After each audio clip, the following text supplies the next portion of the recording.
How goes? So tournament starts in 30 minutes. As you can see by the title, we are playing the counts again. We're counting it. Yesterday I only lost to like a top player's Wood Elf, which is quite favored for the Vampire counts. But we won all the other fairly bad matchups for them. So maybe today's the day. You know, just master them. Wreck some faces. What's up? Super Tramp, Peaceful Romancer, hello. Should be a good one. But yeah, while we wait for the tournament, why not get one of them games cast? I did a I got a lot of editing done. I got a lot of editing done for the video. For the Gorbad. The Gorbad disaster campaign. Very excited to get it out. Hopefully it does well, man. Hopefully it does well. It's always so stressful. You know, I'm putting in like days of work, editing, thinking about the video and all that. And if it flops, it sucks. Emotionally, we're fine. We're always fine. But emotionally, it hurts. I need some hard copium to make up for it. Yo, is the game gonna load or what? Come on, Warhammer. Come on, you got this. Where is it at?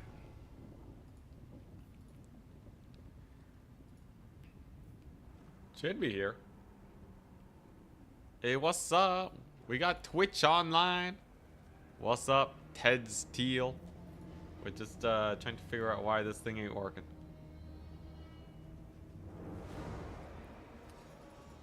It should just start working.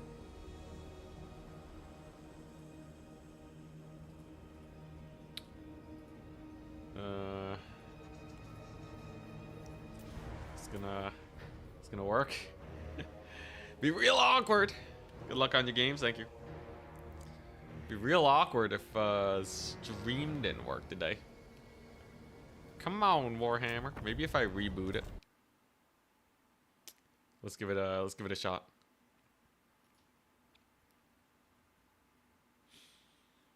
Here we go. Just won a game as Cathay vs Chaos Wars. Ah, hell yeah. Cathay Cav Max too. I love it. The new age of Cathay has begun. Cav Max for days. Alright, hopefully this works. Otherwise, I'm gonna have to figure out some midstream debugging. Hey, at least the tournament doesn't start in 30 minutes, right? Pog black screen. Yeah, I'm working on it. We're working on it.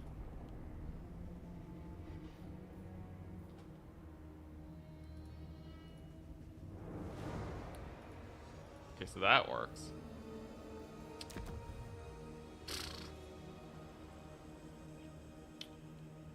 Let's see here.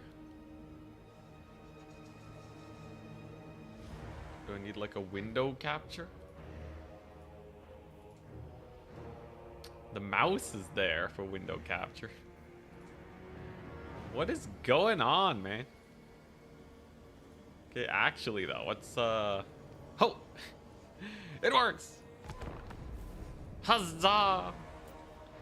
Huzzah! We did it. Alright, let's cover this replay and then we'll get into the tournament. Here we go. We're live. Hell yeah. Hope you guys are having a good day. It's Friday. Weekend's coming. And then I play in the Total Tavern or in the Warcraft 3 tournament. We get wrecked. It'll be great. I can't wait to get massacred. I don't think I'm beating these people. I have like some builds. I think I can put up a tussle, but I might not even make it to semifinals. Top 4 maybe? Hard maybe on the top 4. Anyways. So this was a game played against Scrambled Egg Special. Very, very strong player. So it's gonna be pretty difficult. Now, he does have the War Wagon build, courtesy of your boy Inticity. Maybe. I like to think I popularized his playstyle. At least if he's submitting the replay to me, then there must be some inspiration there. But can he beat Egg Special? Let's judge the build. Regrowth. Kind of a weird pick because there's not a lot of units to regrowth, but potentially he has like a Demogryph Knight summon he can bring on in. I will say, you know, in a kite game, like you really only want healing for your cavalry and cycle charging. So we'll keep an eye on that. Otherwise, sometimes you just do better with like Spirit Leech. There's a lot of different things that you can go for. Healing got nerfed a lot. It looks like we got some Nurglings, and it's just going to be some posturing, right? So Egg Special's just playing defensively. He's tanking with his Lord, who has healing. And first things first, I think the capture points, it's good that you got them. The wagons are a bit too passive, though, currently.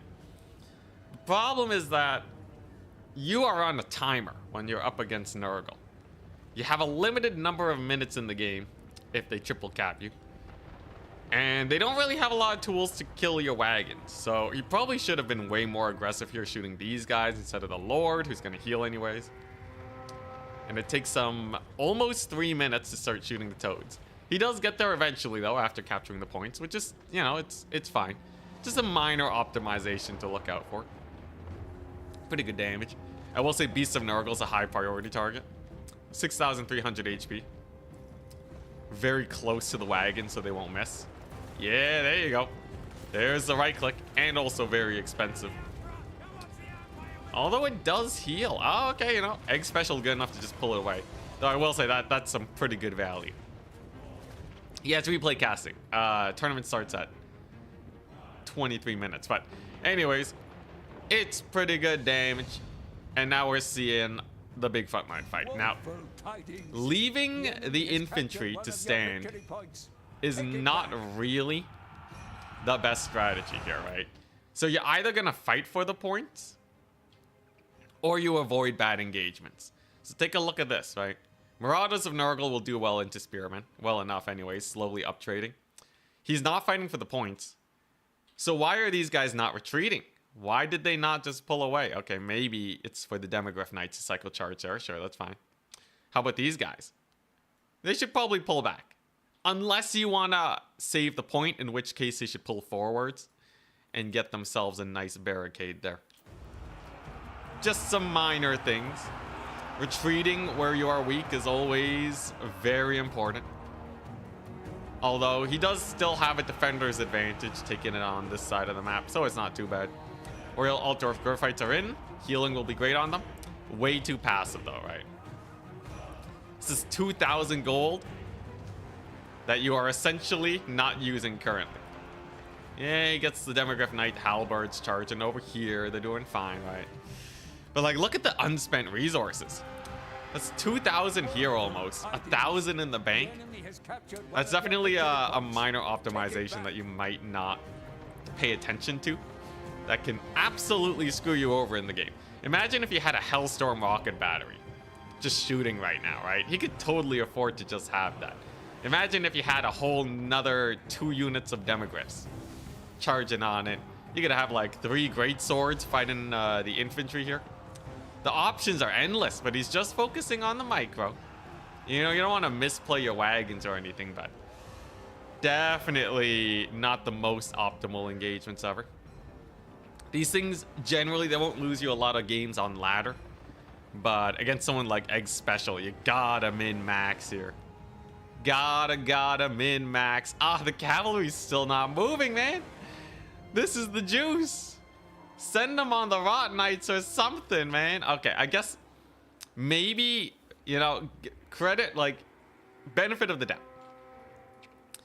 They could be countering the Rot Knights, right? So if they swung around and hit them in the back, the Rot Knights would countercharge. So it's kind of like old battles, old historical battles. people would have their cavalry to just kind of skirmish with each other. Now they're moving about.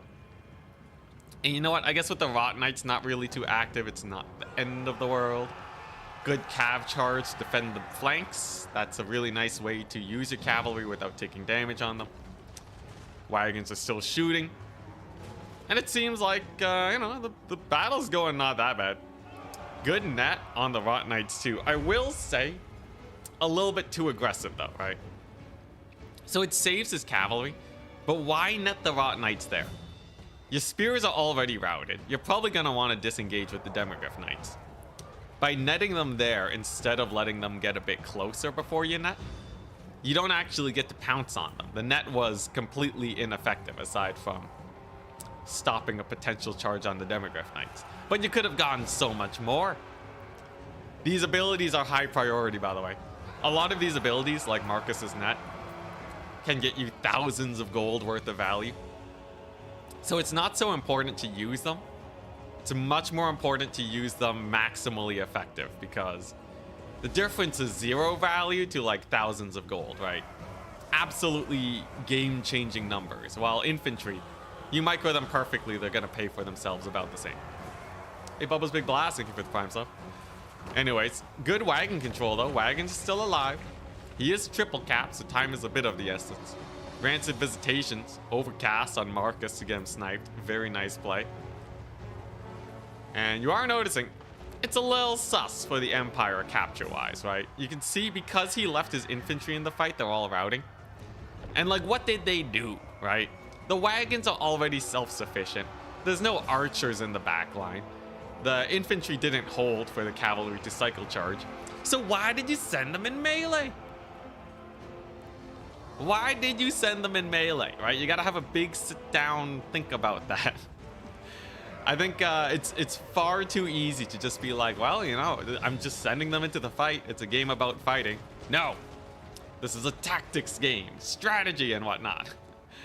Holy crap, those grenades are arcing. But yeah, no, this is, you gotta think about when to not take engagements.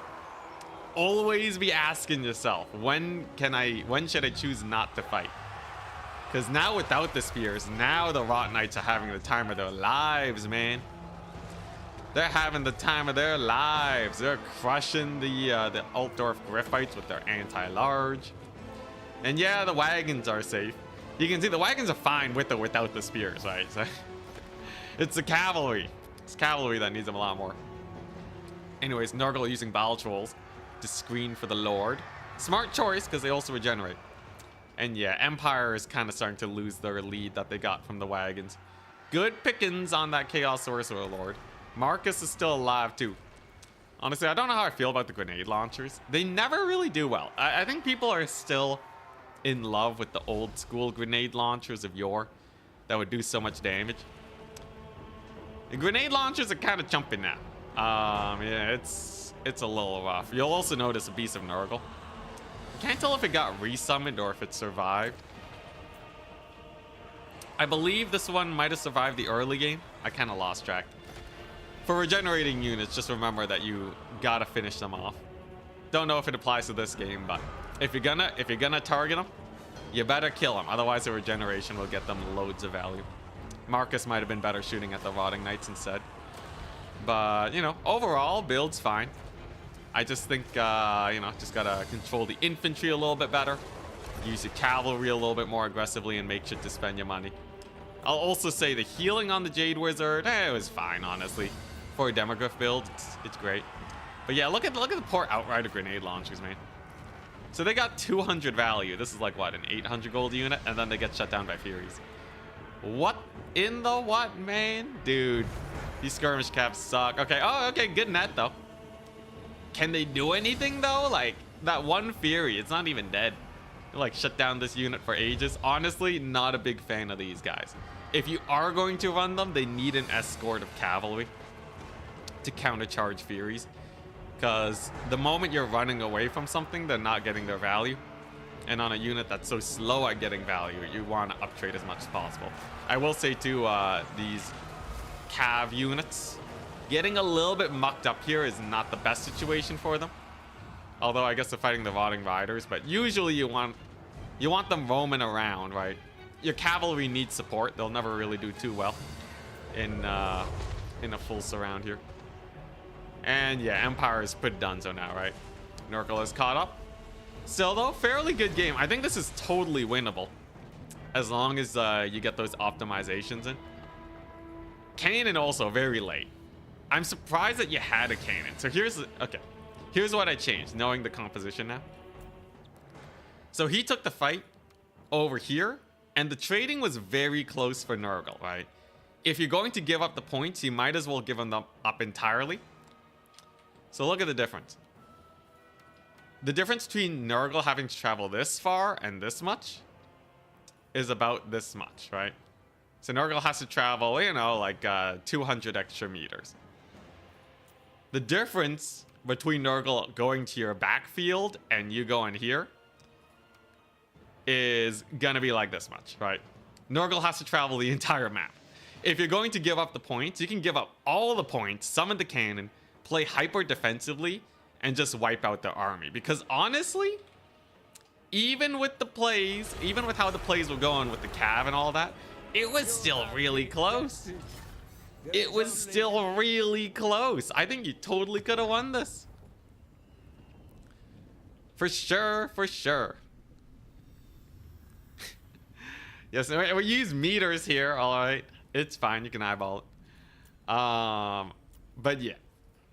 Honestly, not the worst played. Like, the spears were in a good position. I think it's just the min-maxing that you gotta do to beat someone like Egg Special. And I'd probably cut the grenade launchers. The cavalry, Knights of the Black Rose, they didn't really do too well. Typically, if your cavalry's not doing too well, I would swap them out for cheaper variants. If you have a hard time keeping your cav alive, that's usually what I do to keep them up. You can also just have more of them, right? So then you can cycle charge some Furies. And then Marcus's nets were big playmakers that were kind of lost. If you just got Marcus to like net the Rotting Riders, you saw how much value they did.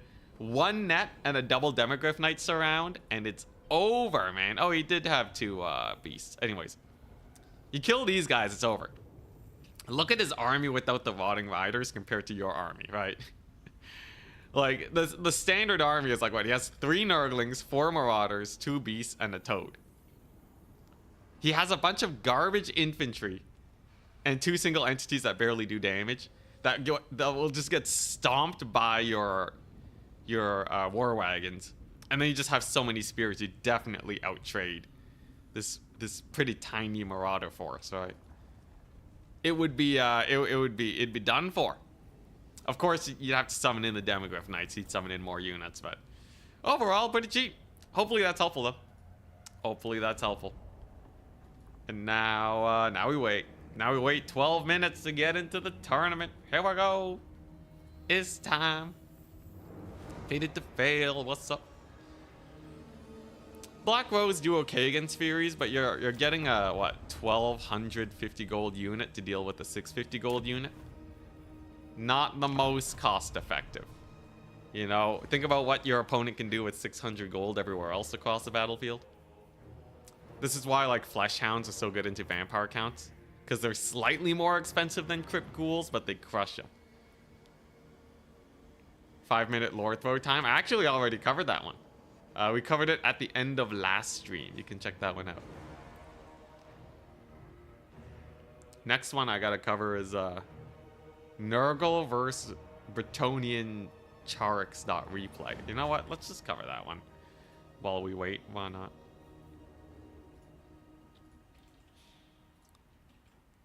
Why not? I got time. We have 10 minutes. This will be a speed cast.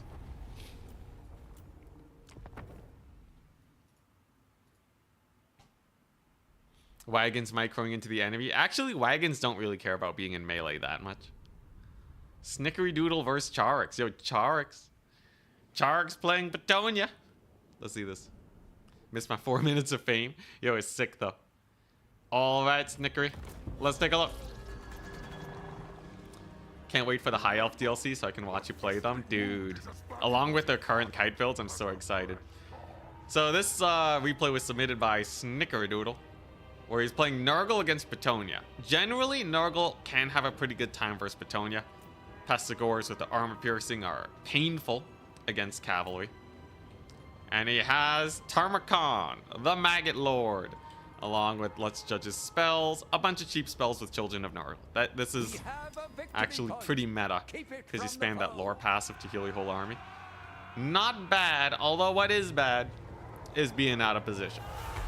So Pestigores, you probably already know that this was a rough play, right?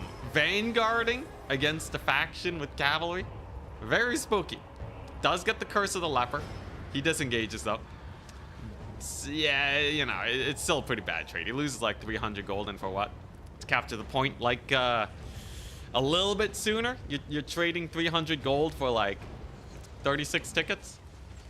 Not super duper worth. And he also had to spend 7 Winds of Magic.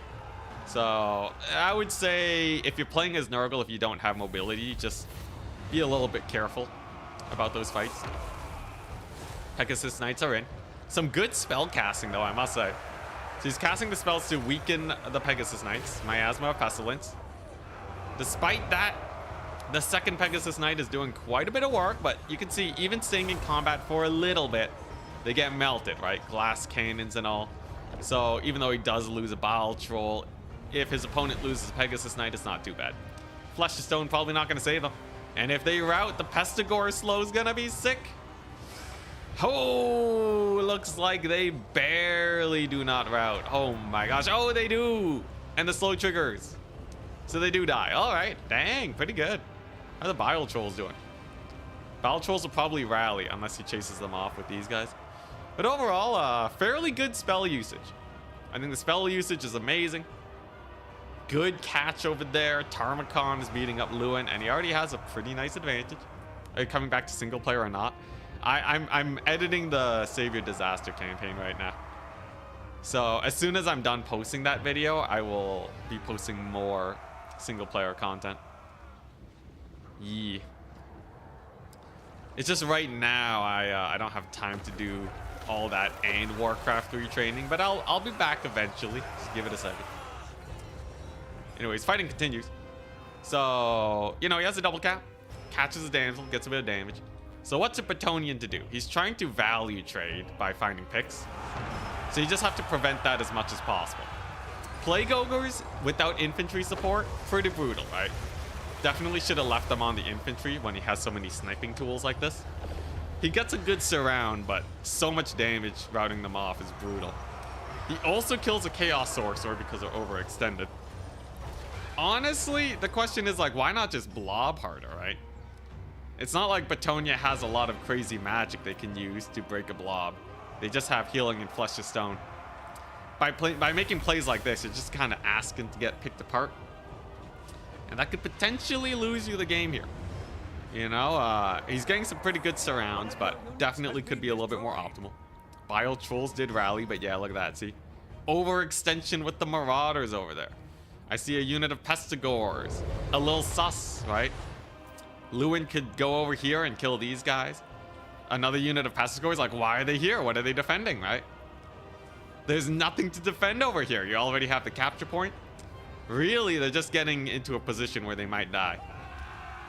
Gotta be real careful. Like, usually against other builds, like a Petonian infantry line, you do want to go wide, but you gotta be really careful not to autopilot into this. Although I will say the magic spell casting's really good. Tarmogon's very safe. So it's not terribly played, but Charax is a spooky player, and one must play as efficiently as possible to defeat him. Good catch on the Pegasus Knights, at least. Potentially could take this point, although I would say that's risky because the mobility could probably pick them off. Sticking on 2 is not bad. Tarmogon, though, getting kind of bullied, but you can see how painful it is when you blob up, right? You see that pain? Look at that. Lewin's getting wrecked, right? With just a little bit of support. He can't snipe Tarmogon, which is very nice for our Nurgle player here. Again, though, with the overextension, why are we defending this? Pretty brutal, gets punished immediately, as you can see. And it's just gonna be the cycle, right? It's the cycle of defeat that will really help drill into him the problem here. Now he does kill the Green Knight. That's very good. He's definitely making some good plays. So this is still a very close game. But the sketchiness is real, right? Loses a unit of Forsaken. He does catch the archers though. I think Charix misplayed a bit there. Forsaken do actually kill the champions of Quesnel too. So actually worked out all right as a play, especially because Lewin is caught up. So maybe not the worst. He does get this far side caught though. All those early losses means he doesn't have the mass to protect these guys, so they do finally get shut down. Pretty brutal. Lewin's getting engaged on. You know, these Forsaken are actually cooking so hard, man. Yeah, that Forsaken unit cooked. And he's capturing this point now with some Pestigors. So potentially he could still win this. Gets his caster back. Lewin's getting beat up by the Angels of Decay. Earthblood drops on him. Tarmacon's getting in the fight. Oh, but a little bit of a sketchy situation, right? Biotrolls and all this stuff again. Just a little too spread out, right? He pulled into the Foot Squires. It was going so well when Tarmacon had infantry defending him. And now he's getting wrecked again. He's getting annihilated. Just so a unit of Foot Squires can get killed. Pretty sus. Pretty sus, man. If these Nurglings and Pestigors were there, this would be such a different story. Oh boy, Tarmacon's getting real low. He already used his Feast of the Maggot Lord, I think. No, what killed the Green Knight then? It still has one use, dang. Well, in that case, it's gonna feast on Lewin. His Lion Shield is already procced, so it's probably gonna take quite a bit of damage from that. Oh no, Lion Shield does actually last way longer than that ability, so he actually resists quite a bit. Tarmacon lives up, and it's still a very close match, right? There's a few units just capturing the far points. He brought in a Noxbringer. Okay, now that's just crazy. He brought in the Noxbringer for what? What is he gonna do, man? This is the ultimate in being out of position now, right? So Noxbringer, unless it's with your main army, you have to cover this distance to defend it. He can use it to potentially bait out these guys, but like, this is like 2,000 gold, right? It's getting bullied by much cheaper forces. It causes terror. Yeah, but like you're paying way too much for terror, man. Get a great unclean one if you want terror. Because like, yeah, this game's gonna be decided based on the capture points. I think he still might win. Snickery Doodle. You don't have any summons. Well, don't bring the Noxbringer. Actually, I guess if you really need it. I guess if you really need it for other builds, you know what? I guess if you didn't have any other summons, it's not terrible. I would say prioritizing these summons would be better. That's a harder play to make though. But yeah, because like Noxbringer, it's not gonna do that much this fight. It's used half its ammunition. It has 500 value. So by summoning this, you're still like 1,500 down. It's a little painful. Ticket wise, it's very close. Yeah, like these Marauders are never gonna capture the point at how low they are. So it would take them 100 seconds to capture the point. So probably would have been better to desummon them and then resummon. And then maybe some Forsaken too. They seem to be going really well. The blobbing here though is finally keeping them safe. Here comes a fight. Plague Ogres kind of get mucked up. Usually against these hyper mobile builds, you want to summon multiple units together that can move as a squad to keep each other safe. Minor thing.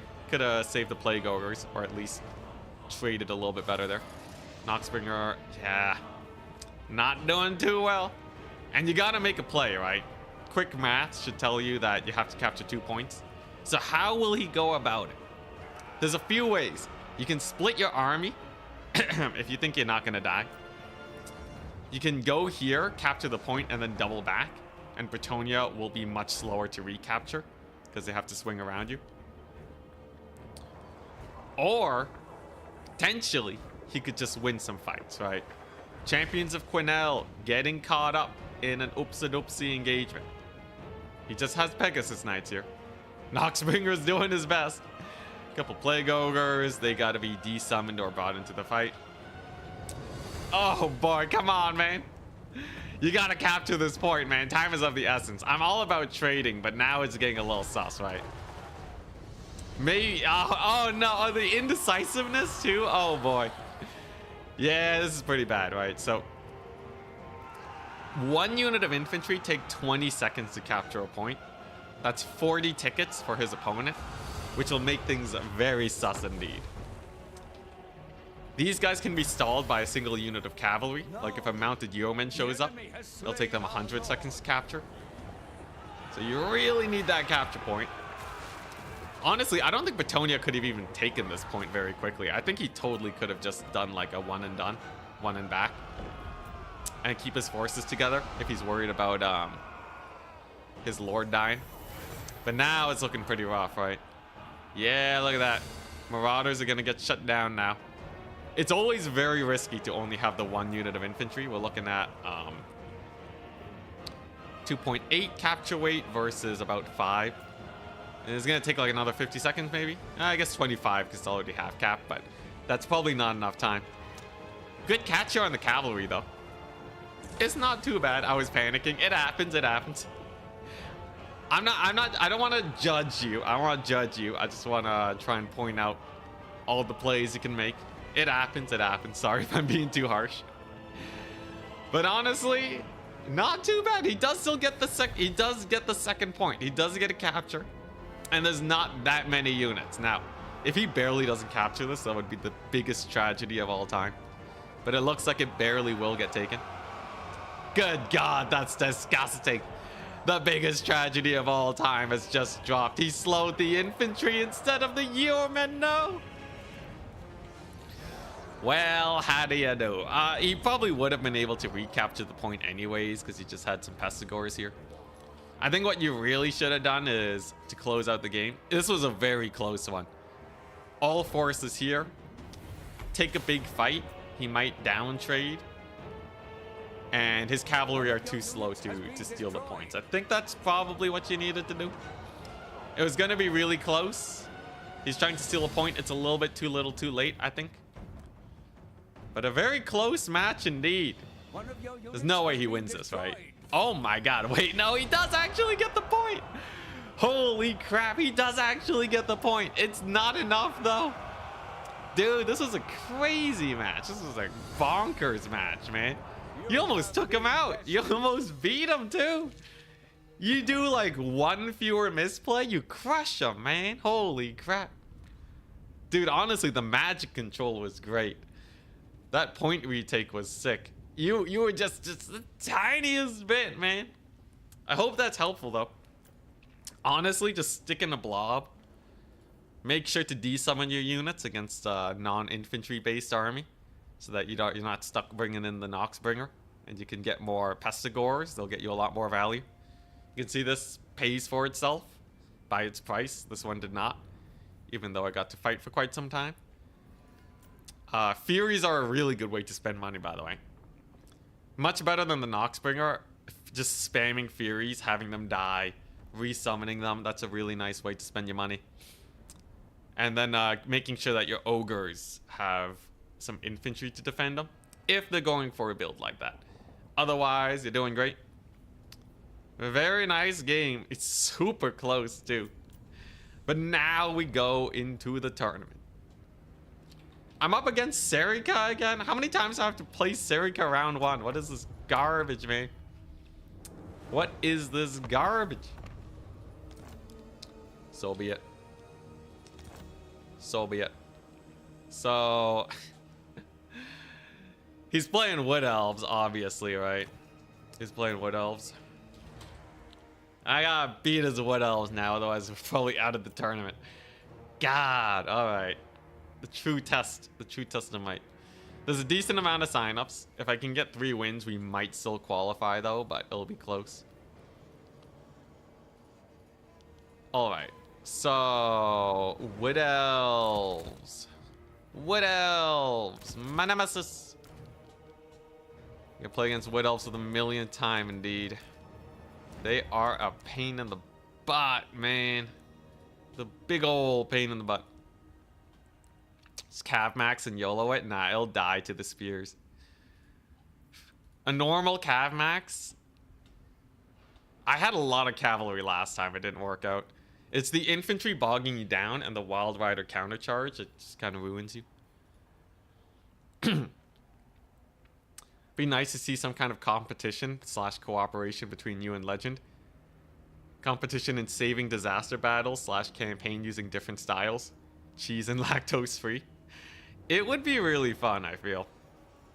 But I want to get the series off the ground first, and then we will see how it goes. Alright, so I have a build.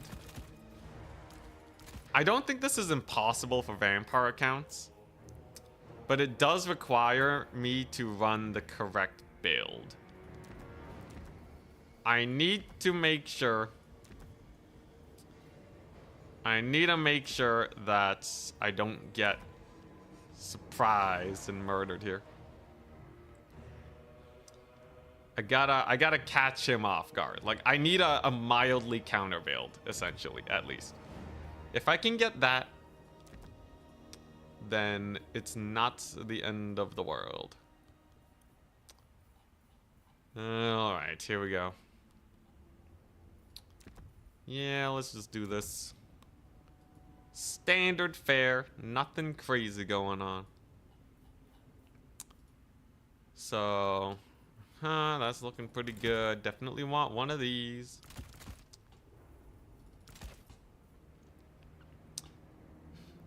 I think, yeah, the tournament summarizing videos, I think those are pretty good. Those feel like they could really pop off, so I might focus on that for a bit. All right. I gotta build. I gotta build. What's the worst that can happen? Oh.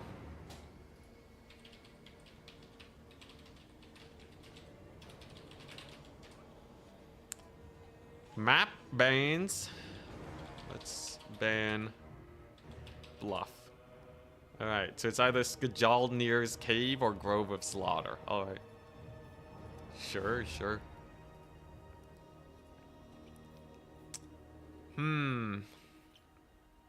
Yeah, so problem with the Wood Elves, it's just a pain in the butt, man.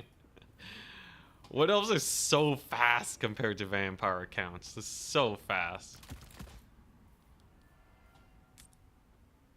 This at least is decent. Yeah, it's alright. It's okay. It's just okay. So he wants to play Skjaldnir's Cave. Let's see if we can beat him. We lost to him last time, but this time I think we have a good strat. This time's the time. Good chance he just wrecks me, though. It's a solid chance he just annihilates me.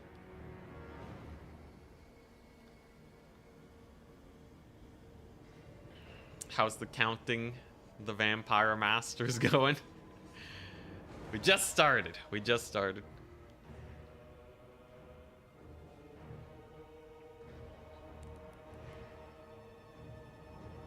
Here we go. This is gonna be another day of All Out Undead, yeah. Single faction tournament.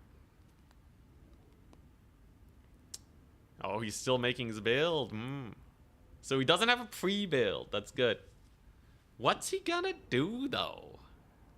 What is he gonna do? Is there like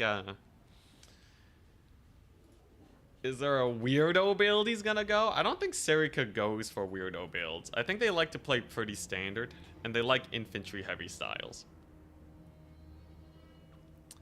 Vampire is the mostly vanilla Warhammer 1 faction. Yeah, try Norska. If you want vanilla, try Norska, man. Or Bretonia.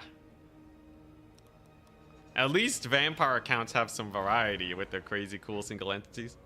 Norska's like just the bare bones melee. And the spiciest thing they have is like a mammoth. And Petunia is actually just Empire. With slightly changed, with less stuff, right? And then slightly changed infantry and cavalry. I guess you can count the lords, right? But they're not, you know, they're basically flying Frances. That doesn't count. Right? You just have, you have Walmart Franz, you have Walmart Empire Spearmen, and you have Walmart Empire Knights. Although, I guess they are better. The cavalry is better. And, you know, at least Lewin sees more play than Franz nowadays. Also, yeah, Sale. Sale? Is his name Sale or Sale? I don't know. But, oh yeah, Norse got the big red monkey. True. Another melee single entity. Wow. It's basically just another Werrican. Although the Mortis is like, okay, I guess. The Rampage is okay, but I don't think Sila's good enough to bring a lot to the table. Empire doesn't have anything close to the power of Alberic. Franz used to be what people would take into Bretonnia with an Earthblood caster, and it would kind of be good enough.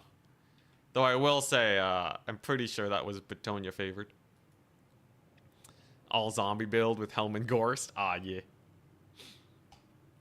Why do you disparage against the Unga Bunga? Like, there's nothing wrong with it. I'm just saying it's very vanilla. All right. The flavor is one note, familiar, and everyone has it. All right. All right. Let a man judge. Don't judge me judging. Yo, Sale, though, is going to be so hype. He's going to have a spawn summon. He's going to cook it up. Anyways, I bought a spell resist caster. I'm going to try and bait out his magic and then use spell resist to not die. Double black coach can get a lot of work done here. 78 speed is decent. So we're going to use that and hopefully it does okay. We got some crypt ghouls over here. Don't want to be too aggressive with them because I can't contest cavalry just yet. And yeah. I'm going to march the White Kings into his lines. It's very likely he doesn't have something that can kill White Kings this game. Double black coach is the spiciest part. Coaches are really good. They can defend the Grave Guard from his infantry. And then the Grave Guard can kill the Dryads and such. We did a test earlier. We know Grave Guards win that. I'm just going to have to micro these guys like no one's business. I also brought Blood Knights to ensure we can win a cavalry fight. Heal them up with Nahek. Maybe it'll go well. Wildwood Rangers kill White Kings. Probably not with Scabscra. So I think if he does send them on to them, he'll lose to the Grave Guard.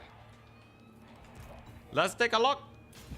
He went for a very similar build. Who would have guessed? If it works, don't change it. Glade Lord, though, with the breath attack and Helm of Discord. You crazy, man. Earthblood. Okay, so he's not going for snipey snipe magic this time. Crazy. All right. So he wants to bully the coaches. It makes sense, right? White Kings are just gonna go over there. So I gotta be a little careful around this Lord. Black coach is just gonna have to evac and support this area instead. That's that capture point. Taken. Get in there, White Kings. His Lord can't be preoccupied with my White Kings forever, right? That's just not a good play, I think. So I think we can just move in with the White Kings. Lord over here is dodging. Burns some ammunition. It's not like he has a net or anything, right? Yeah, this is the melee Glade Lord. It's a no net. That's pretty comfy. And there we go. Let's get that zombie summon going. Push him back. And the White Kings are away. Here we go. Blood Knights are now in. Hell yeah. So this is not going too bad so far. White Kings can kill his infantry over there. That'll be good. I want his infantry dead, because once the front line's gone, life gets a lot more comfortable for us. Good job, White Kings. You did great. Then we gotta get the Grave Guard in there. White Kings should be able to cook decently against that Lord. And the coach is having a dandy old time. Look at that. Now his archers are getting shut down. That's very good. Black Coach running about, bullying his few archers here. There you go. Took a bit of damage, but it's gonna be fine. Nice, nice. Let's bring it back in. It's all about getting them Black Coaches to safety here. Ugh. It's probably gonna die this one. Yeah, there's probably one dead Black Coach at least. Ah, didn't get the heal on it. How unfortunate. Well, at least my Blood Knights are cooking hard. So there goes those guys. Holy man, he's murdering this poor thing. He's just murdering my poor Black Coaches. All right, so Black Coaches suck. Could have done better, admittedly. But yeah, they just kind of got cooked, didn't they? Well, at least we're capturing this point. And I'll have more cavalry in here soon. Oh, jeez. Okay, now he's cooking my Lord. Get out of there, Lord. Blood Knights. Oh, God, they have 7 speed. They have 7 speed. What do you mean? Jeez. Jeez Louise. How do they have 7 speed?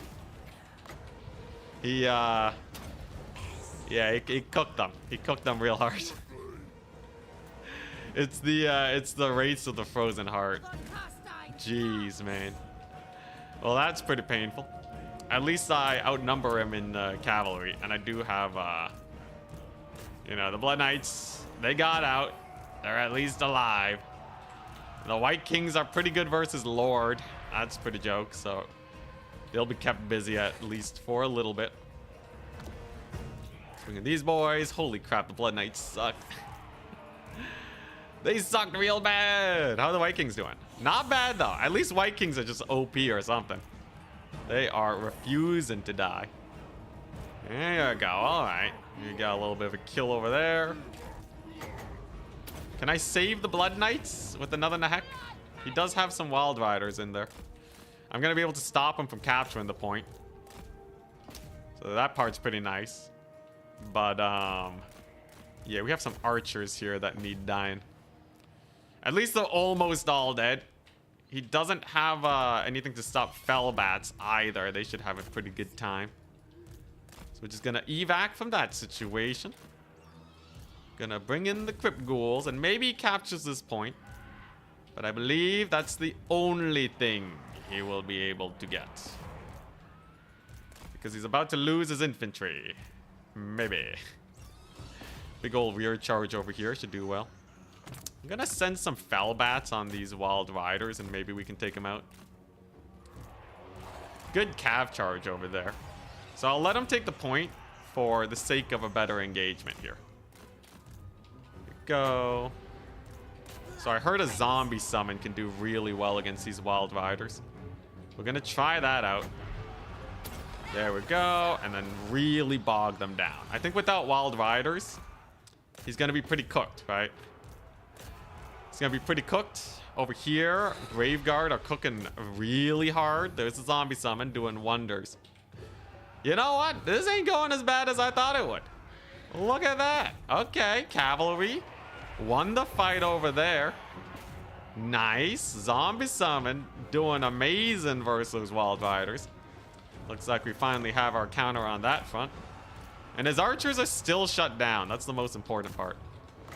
Got to keep those archers from shooting, because they're the end game destroyers here, right? All right, nice. The Blood Knights even lived. That's crazy. Blood Knights for the win. Got a little surround on his Lord too. Big old surround on these guys. Goodbye, archers. Let's use some bats just to finish off these ones so they won't be an issue. The White Kings continue to cook too. They're doing great. And it looks like he's trying to go for points, but I just want value. I think a value play is what ends him here. I think he's gonna run out of stuff very soon if he's not careful. We'll see though. Couple zombies are doing the best. Bats, get over there.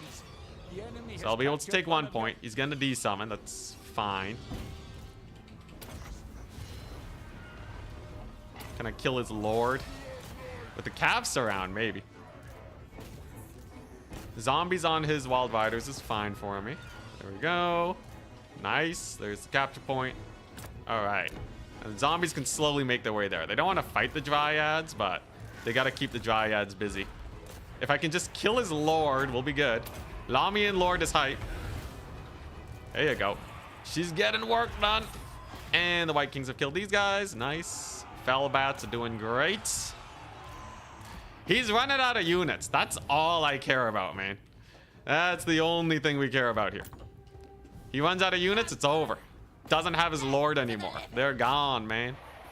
They're gonzo. Alrighty, alrighty. There we go. Just gotta escort them off the battlefield real quick. With the black coach, too. Just make it really hurt, you know? Okay, Felbats. Good job. Yeah, I'm gonna chase him off with the freaking black coach just to show him who's boss. And some Felbats too. There we go. So let's pull these guys here. Let's get the cavalry out away from those spears. Black coach is going to bully his lord. Felbat should probably chase him just to be safe. Just to be on the safe side. But yeah, that's looking pretty good. White Kings can go over there. And now we go for the flank captures, right? Because he's brought in his dryad, so that should be pretty rough. To stop his cavalry from saving his lord. If I can just stop that, I think we'll be okay. Come on, second zombie summon on his dudes over there. Okay, there we go. I actually need his lord to fly, because then they'll be easier to chase off. It's kind of weird, but they're so fast that I can escort them off faster like this. There we go. Nice. There we go.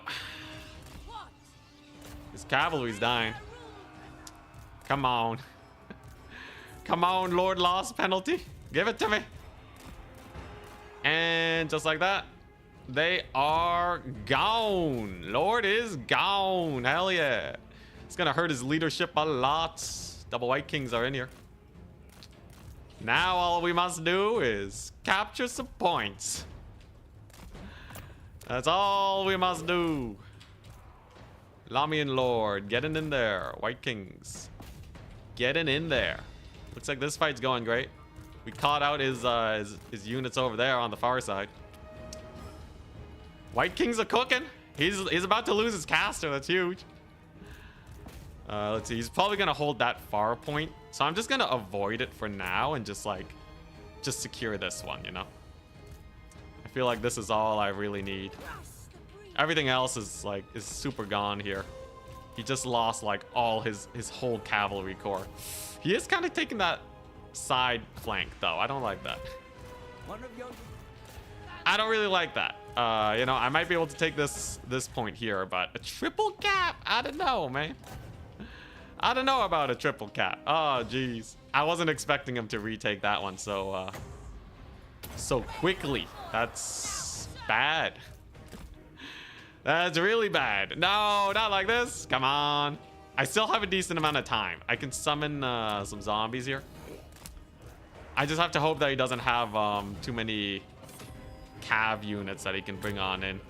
So I'm just gonna go for the Felbats. Take that. White Kings can take this just fine. Looks like this fight goes decently for me. Come on. Do you have any idle units? Just these guys. Yeah, White Kings are actually gonna have to stay here to stop them from capturing. That's a little unfortunate. Black Coach at least has terror. Felbats for these cav. Come on, baby. Okay, we have a little bit of a capture going on here. There you go. If she can just get on the point, I'll be okay. Fellbats abound to stall over there. That should work out fine. Come on, baby. How's she doing? She's still kind of stuck on his branch rates. I really need her on that point. Come on. There we go. She's almost there. I'm actually just going to heal these guys just to get them up a little bit in the HP department. So looks like he's not capturing this one. I will be able to secure this point at least. Now I just need knights. I just need knights. I just need knights to capture this point. Okay, there we go. We have a mass route on the flank. And I'm going to park some zombies there. Jeez, it's going to be close. This one right here is going to be very close. Huge route, though, on those dryads. I really needed that. And I have my cavalry in here. That's good. Capture weight's looking fine for us. Especially once we route off his caster. That's going to be rather painful for him. There goes his cav core. Caster's gone. Hell yeah. All right. What do I need? I need bats here. I need bats just to stall him from coming on in and causing me more issues. And then we gotta just hunker down on these points and make sure he doesn't capture. One of your units has been Cyclo-charging Black Coach over there will cook. His caster, unfortunately, is still around. And he does have a lot of infantry. I'm punished by the rather slow army I have going on here. Alright, here we go. God, that anti-infantry is gonna suck to deal with. Come on, baby. Just capture the point. Magic resist for no reason. Okay, White King's over there. They're doing the best. Black Coach just needs to keep cycle charging. Yeah, he's just full on summoning dudes there. Graveguard can get here soon enough. I have like 2 minutes. The Graveguard might be able to get here soon enough. God, this is going to be so close, man. If I didn't lose the Black Coaches at the start, we totally would have won this. Although he did lose his Lord in return, so I guess it's, you know, fair is fair.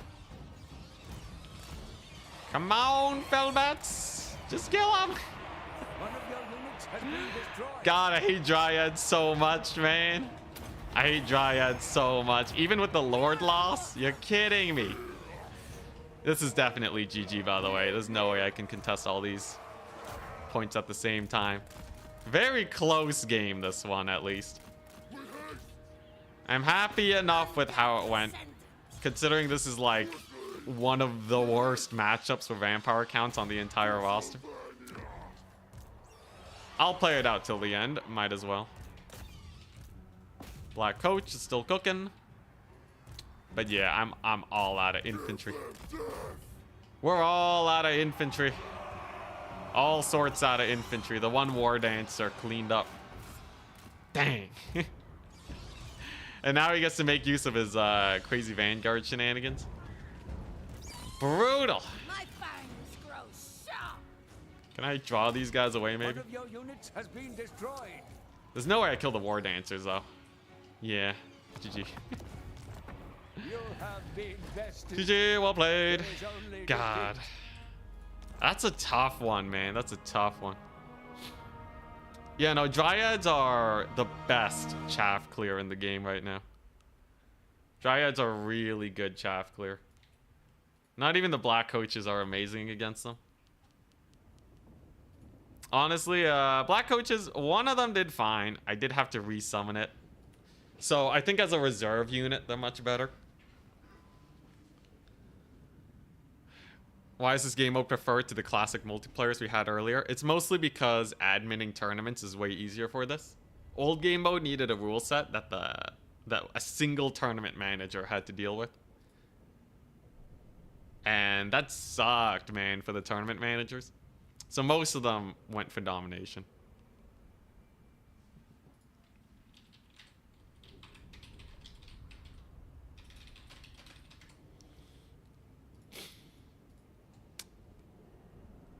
Dang. Yeah, so I almost made up for the Black Coach loss by killing his lord. I think the Graveguard are legitimately very good. I might just run more Graveguard and then something to kill their elite infantry, because like these War Dancers were way too good at cleaning up. Same with the losing the Blood Knights too. Oh, my poor Blood Knights. I guess they paid for themselves in the end. It's still pretty painful though. Dang. Brutal.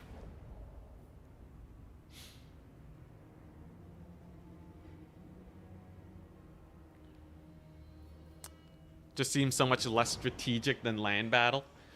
I would say probably not. Probably not. I think domination, purely in terms of decision making, domination requires a lot more in the middle of the battle. And I'm talking at like the highest level.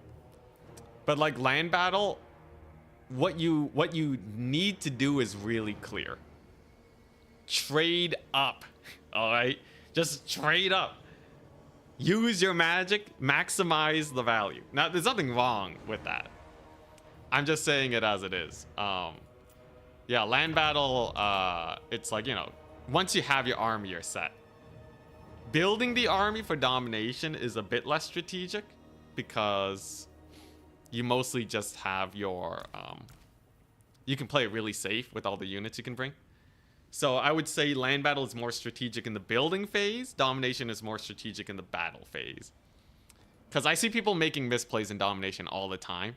It's like, do you fight the point or do you up trade, right? Which point do you go for? These are like very common decisions that you're making throughout the battle. At a lower level, where people are just summoning units and YOLOing them forwards, right? I think domination will feel a lot less strategic because people are like really glued into the capture point mindset. But yeah, what rules are needed for Conquest? Honestly, Conquest is fine now, but even then they still have rules because there's like, I think they still use the rules because Conquest at its sweatiest without rules becomes people just like kiting for like 5 minutes. Like, if there was absolutely no rule set, 100% most Conquest games would probably start out with like Kairos. You take Blue Fire and you just sit like miles away and Blue Fire spam for as long as you can before you have to move in and capture the point. So I think they're still using attacking rules and all that business. I might be wrong. Maybe they changed it up. But yeah, Conquest is good though. It's nice. But fact of the matter is, I think most tournament hosts don't really want to do Conquest because even with the capture point, it can still be pretty cheesy at a sweaty level. Like, especially when there's money on the line, you'll get really unexciting games. Like, watch some of Turin's grand final games with like Void Lols or something, right? And like you'll see, it's so sweaty and it's not fun. The reason land battles work right now is because a lot of the prizes are not money based, so people will just have a more fun time playing. They just won't go for like the super sweaty boring stuff because like, what are you playing for, right? Whereas in domination, max sweat is, you know, the usual stuff that you see in both game modes. So like a lot of Slaanesh, right? A lot of the same unit stuff. But overall, I think the games are... I think the games, for me, at the sweatiest are a little more fun. Though, that's a lot more subjective. Yeah, like, you know, people playing the strongest faction, that's going to happen no matter what. I'm talking about, like, gameplay.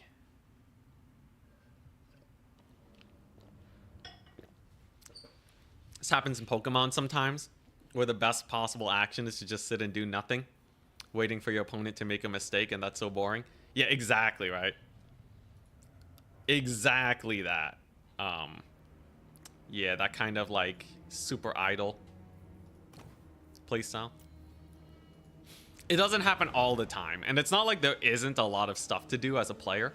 As a caster, though, it's pretty sucky. Like, I'm not surprised Turin is not putting videos on his channel being like, Kairos kites for 10 whole minutes? Whoa, whoa, that's crazy. It can be so in-depth, right? But like, you just can't sell that. You can't sell that on YouTube. Nobody's gonna watch that. And it's like, wow, look at that. He really lined up that blue fire. He really did. You know, and his opponent, he dodged that blue fire, and there's like a lot of micro intricacies. Is that for 10 minutes? Now, I'm not saying Dom doesn't have its problems, and I'm not saying you can't have your preferences, though. Domination definitely favors a lot of different playstyles from Conquest. And it's also a game mode that's a bit harder to like understand what you're supposed to be doing. And I think Domination is way, way less fun if you don't know what you're doing. You see it in the comments all the time when people are like, when they simplify Dom to being like, yeah, I don't know, like it doesn't feel like I'm doing anything, you know? And it's because the knowing how to get ahead is like a lot more convoluted. Because it'll feel like people just keep summoning in units after unit after unit. So you don't actually know like what to do to get ahead. Yeah. Conquest is definitely a proper like clash of armies though. Domination is way more gamey. So if you want realism, Conquest is there. It's nice. We have 2 different game modes for 2 different styles of play. The only thing is that CA does not have the time to update both game modes. Not to a level that makes everyone happy. Sadly. Wondering what's your top recommendation for someone wanting to start delving into PvP? Played a bunch of Warhammer 3 campaign, but you've never done PvP matches. Yeah, great way to start. I posted a video recently on Warriors of Chaos and the units that are good on the roster to get into multiplayer. You can just start with that. If you just take the right units, you'll probably start winning some games. And you can get your feet wet.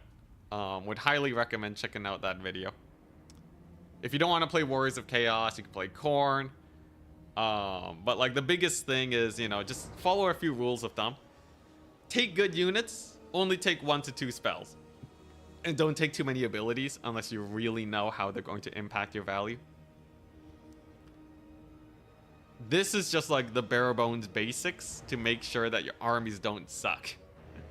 You know, copy someone's build on a stream, watch like a Turin video, copy the build, use that. Because the biggest mistake someone can do is they're like, wow, I can't wait to play multiplayer. I'm gonna take Karen Wraiths because I'm facing a faction that has a lot of armor, and these guys are armor piercing. And then they lose because Karen Wraiths suck. They just suck. They're not a unit you should take. And then, you know, and then they're like, I don't get it. I don't get how to play the game. So, yeah, that's an easy way to get a feel bad situation. Other than that, though, I think that's everything you need. Yo. Vampire counts. Alright, we're up against Broccoli Fangirl. Here we go. Here we go. Man, it's so sad I'm probably out of the tournament because I lost to Serika round 1 again. It's a terrible matchup, too. I feel like, you know, it's good to get the reps in, though. It's very good to get the reps in because Vampire counts is just a really nice faction to know in tournaments. People aren't going to ban Vampire counts on me because I don't main them. It's perfect. Alright, now what map are we doing? Quit spamming Vampire counts then? I just said why I'm supposed to play Vampire counts. You must have messaged before I got my second thought out. Hey, Flug! Thank you very much for the gifted sub. Much appreciated. Enjoy your ad-free viewing. Catatonic. Getting rid of Eastern Isle. What does Creeping Swamp look like? Creeping Swamp. It's a big old map. All right. Let's play Road. Road to Talabheim. All right. Should be interesting. It's still a pretty big flat map, but summons are relatively close.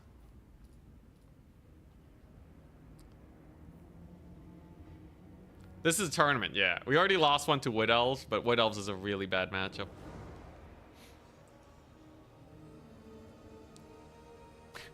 What do you mean? What's wrong with mastering as many factions as possible?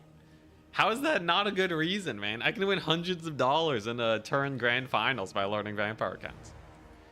What do you mean? What do you mean? Anyways, it's corn time. Corn. A spooky faction. With single entities abound. And Wrathmongers. A lot of Wrathmongers. There's nothing wrong with it? Oh, okay. Well, why are you calling it not an actual good reason, though, man? I have fun doing it, and it'll help me win tournaments. Those are good reasons. All right. Now I'm going to have to beat triple Wrathmonger, probably. What about Tomb Kings? I saw you tearing up some tournaments a few weeks back with Hyrule Titan.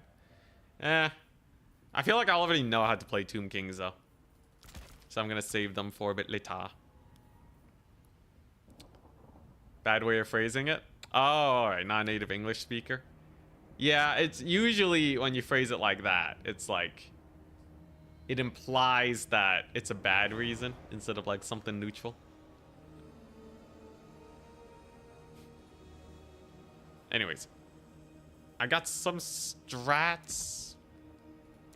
I have some cool strats, guys. We're gonna kill it. It's gonna be great. Let's see here. Alright, so let's do some of this. Alright. So, here's the play.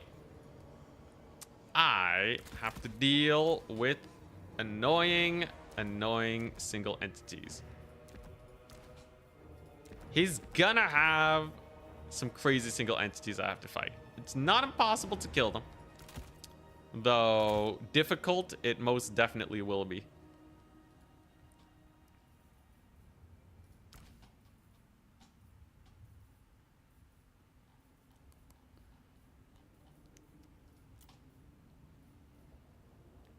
It's more of a personal want than a good reason? Yeah. I see. Anyways.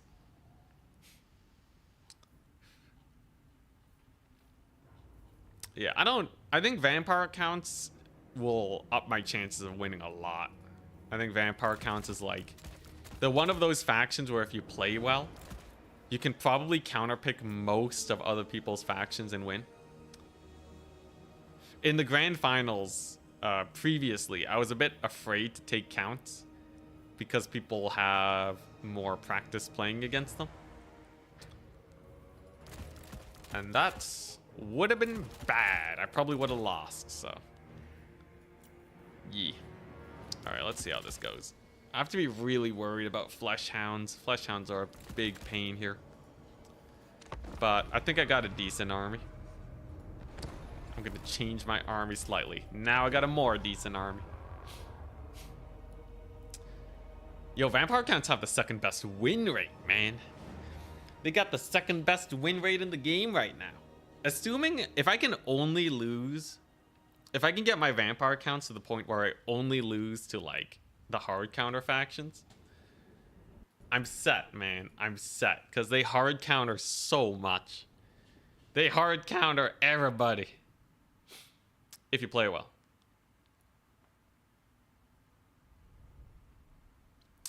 Also true, yeah. I'll learn how to play against them better, too. Because there's a few really spooky vampire accounts players.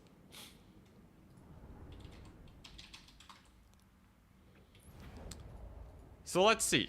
I do not have an Air Force this game. In fact, I went for a fan favorite. The memery. The complete memery that is this singular character. Prepare thyself for the Gorstinator. The Chad. Gorsting. So Gorst is mad savings compared to a Mortis engine. Not Foot Gorst. He's mad savings compared to a Mortis engine. Because he's a caster and a Mortis for 1700. Using those savings, I can afford to take 2 White Kings and 2 Vargulfs to kill any single entity he dives in onto this guy. I also have a Tide of Zombies. And a Graveguard. Along with some Crypt Ghouls, right? He's ready. So, all we gotta do is capture this point, kind of camp in this area, hold the point, and we'll be good. He has the Skull Taker. Honestly, not too spooky for me. If it's just a Skull Taker, he loses to White Kings and Vargulfs, I think. Get a little bit of cavalry in there, we'll be fine. Another downside of Gorst, he has less HP and less speed than a Mortis engine. Does have the Liber Noctis. I brought Gaze of Nagash, Awakening of the Grave to summon on Wrathmongers if I have to. It's great. It's all amazing. Point number 1 shall be secured. We'll get ready to capture the next one. This is my anti-Flesh Hound unit. The leaders of the Flesh Hounds, they'll do great. Now what are you gonna do with Skull Taker, man? Ain't no way you can fight double White King, double Vargulf here. Ain't no way. He does capture the point though. Unfortunate. But the squad's here. Khorne Gors with their 60 armor against Crypt Ghouls. I'll send them in, why not?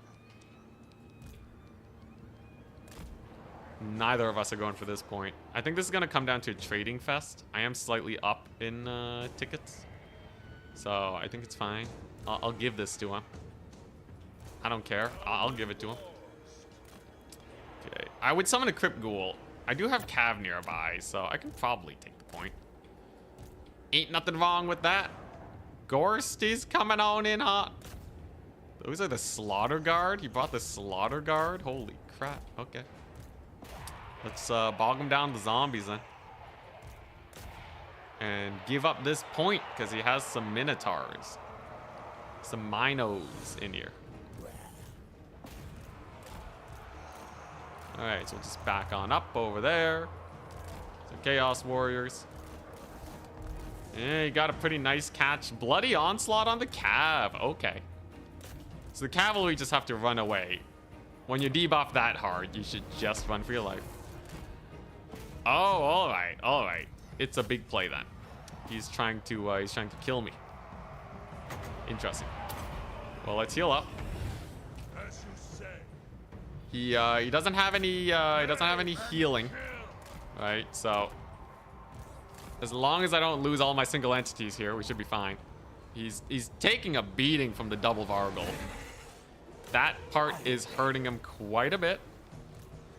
Vargulf's got to back up though. It's not the prettiest situation to leave myself in. Let's pull back some zombies. Keep them safe. Keep them safe. Vargulf has to get out. We have a victory. There we go. Keep it from the foe. All right. I think we're fine. I think we're goodies. I could probably bully Skull Taker too. I have 2 capture points on him. And his skirmish cav aren't doing too much while Gorst is just having the time of his life here. Let's get another sick heal down. Missed the Vargulf. That's kind of my bad. But with his Minotaurs taking so much heat, I think we could just clean him up, right? He has a couple doggos here. That's fine. I remember last time these Crypt Horrors did really well. They did rather well with their ability to kill everything. Just be a lot of mass on them. Skull Taker's taking a lot of heat too. And now that I have Crypt Ghouls in here, I should be fine when it comes to Let there be blood. Not getting shot to pieces here. All right, let's back up. I just gotta keep cycle charging with these guys mostly. Vargulfs, they benefit from the healing, right? And their longevity. Can't afford to really let them die. They're taking a bit of heat, which I do not like. At least the skirmishers are kind of pinned down. That's nice. Trading wise, it says it's terrible for me though. I'm going to try a big old cast on him. Big old spell casting. That should hurt him pretty bad. Oh my god. Gaze of Nagash never fails to amaze. And without his lord, he's gonna be suffering real bad for sure. For sure. Like, all his single entity killing power is stuck in that one dude, right? Okay, Gorse is actually taking a bit of damage from the Slaughter Guard. He has to back up. So there we go. Big ol' surround over here. I can surround him. Hopefully get a good charge on him. On the Skull Taker. It's just the one kill I need. Okay, Gorse. Gorse is, there's actually not that much support left for Gorse. He has to be careful. We might both lose our lords here. You know what? Maybe Gorse should actually start booking it. I don't want to fight the Slaughter Guard. That sounds terrible. Let's get a Crypt Ghoul in here. And yeah, Gorse is on the run. There we go. Can I save the Vargulf? Okay, we killed off his boys over there. Am I get an army wipe though? It's close, right? It's close. It's very close. Vargulf, save your lord. Oh, Gorse, why? Okay, he gets a decent charge. At least I can resummon Gorse. It's fine. It's fine. He'll be back. His Mortis engine's doing just great. Oh, God. All right. Triple cap too. Jeez. Yeah, I'm gonna have to find a way to kill the Slaughter Guard. That's a big doozy. I did not expect the Slaughter Guard to be so hard to kill. But it's looking pretty sus. Corn Gaming. Yep. He picked a unit and it died. All right, so what's the play here? I got a corpse cart, and we got Mr. Gorsty. I have double Vargulf, some White Kings, and some cavalry. Honestly, not looking too good, right? The Minotaurs definitely had their way with me. And I was unable to kill off his lord.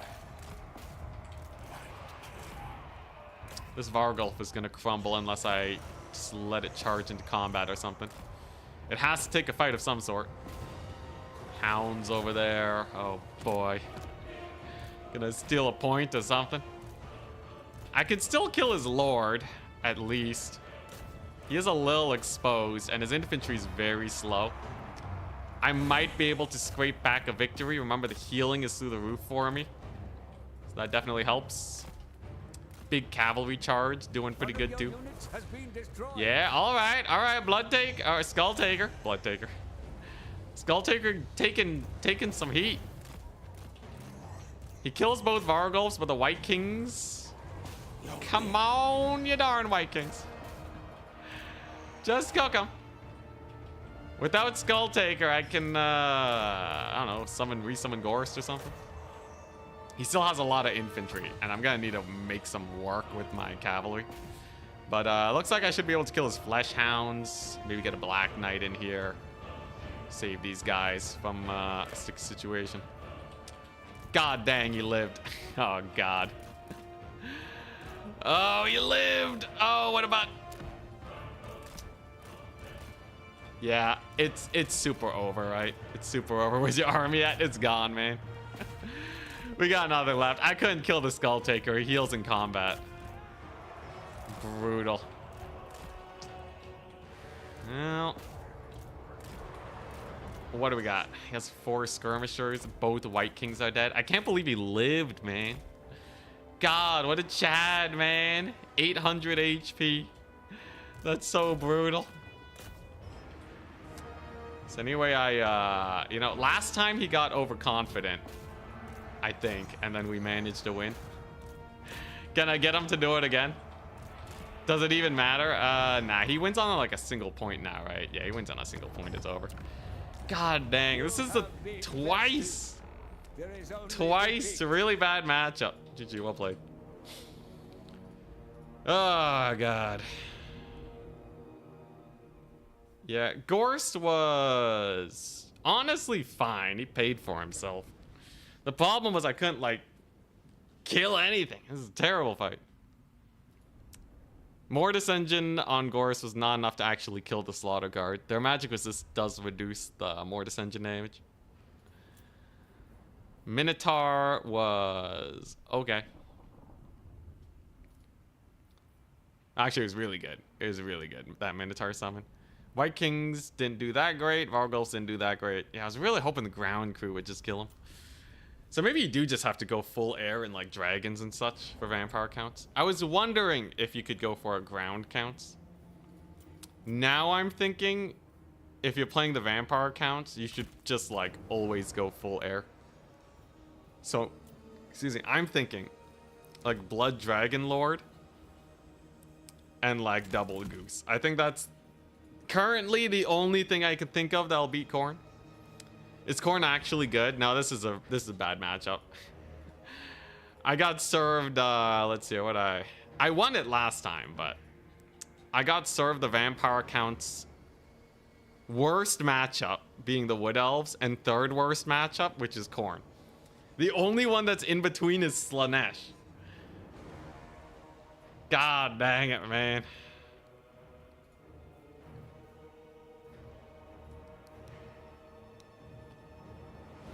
Brutality.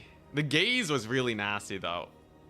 I wonder if I could have played way more passively and spammed gaze. So, like, that build that he ran, he would have lost to, like, this type of build. Where you go full air. You spam Gaze of Nagash on the Skull Taker. You kill him. And then it's Super Jover. Yeah, Ray's dead to deal with his horseman. And then the thing is, you don't have a Mortis Engine with this build, but the breath attacks might be good enough. Why are vampire counts the best right now?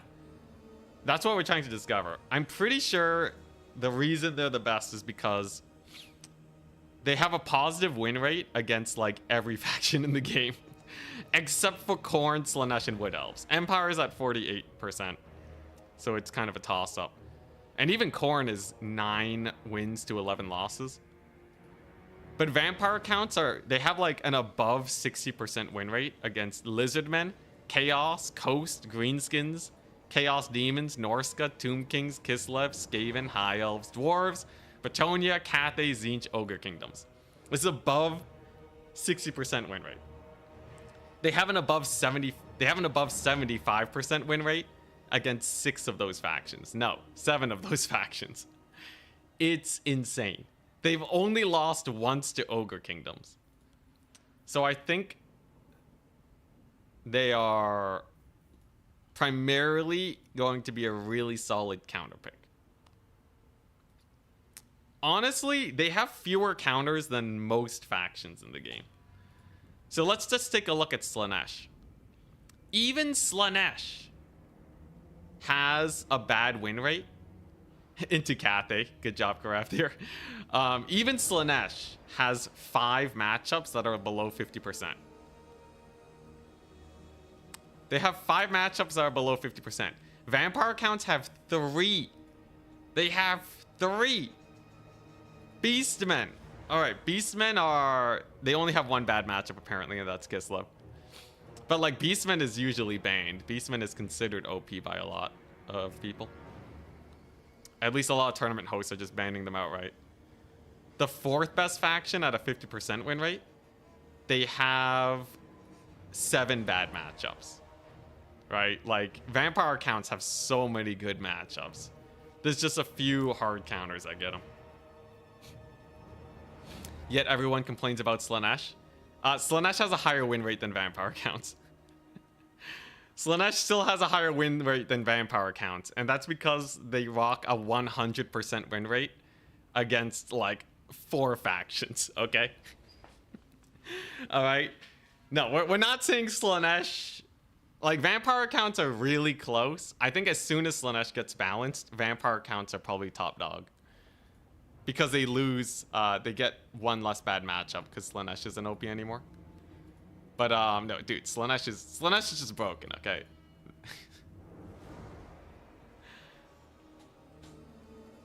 Do you think it comes down to people having a hard time fighting against their playstyle, though? I don't think so. Because Maximilianaire doesn't drop games. He doesn't drop games. So it's definitely, you know, if you play them well, I think you can consistently get wins. I think Maximilianaire, usually, if he does drop, it's usually because of, like, a bad matchup in, like, semifinals or grand finals. Because there are a lot of Wood Elf players. I think the Wood Elf prominence is pretty rough. High Elves can have a fighting chance against counts. Anyways, against Khorne, I need something to deal with their infantry. So I can use zombies to stuff them up and then breath attack them. Also, yes, all the Slaanesh wins are mostly without Seekers too. Oh god, Slaanesh. Anyways, this feels not that bad. Slaanesh just wins because of speed and armor piercing and ITP. Karen rates. Yeah, no, Slaanesh wins because they have multiple tactics. Oh, and Strider. So they also can't... They can't get... Like, so terror tactics don't work, terrain doesn't work, and outmaneuvering them doesn't work.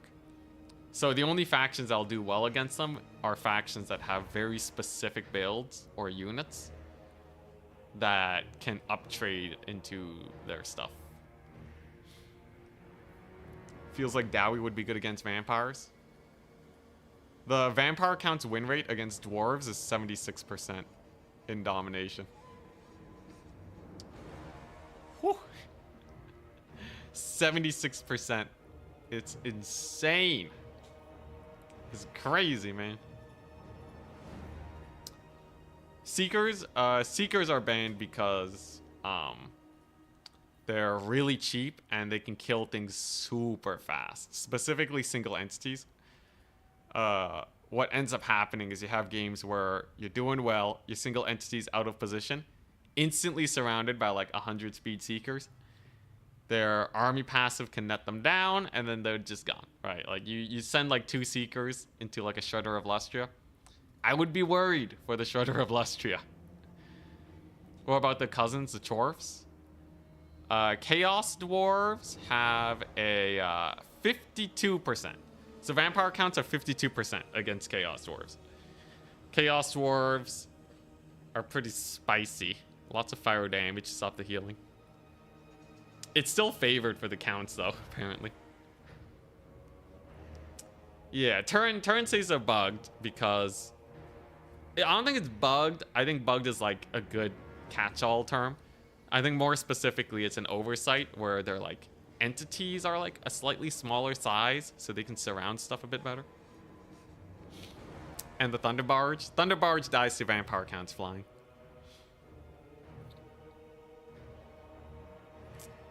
Yeah. Anyways, as soon as we get some proper matchups, I think I'll be okay. Still gotta figure out what my anti-Khorne army is, though. So, they can kill my infantry really quickly. I can get 38 speed Crypt Ghouls. That doesn't feel terrible. To just have some Crypt Ghouls to capture points. And then just, like, never fight their infantry. There's a problem with the mobility. Their skirmishers are pretty spooky. Thunder Barge versus Slaanesh. Oh, versus Slaanesh. The Slaanesh win rate against dwarves is 63%. Probably because Slaanesh can Mantide, and honestly, Furies are a big enough threat to the Thunder Barge. You can kill a Thunder Barge with 2 Furies, actually, if you do it just right.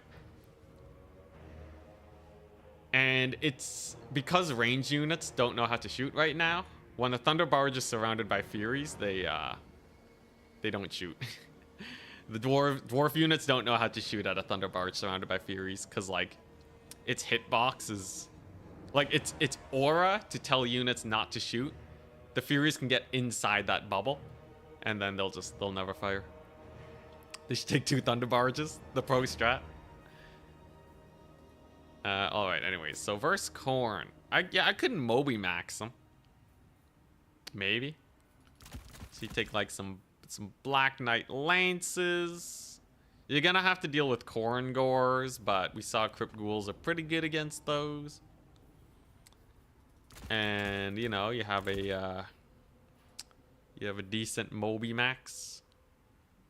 Some Fell Bats, maybe, just to support the air, just in case there's like a big Bloodthirster.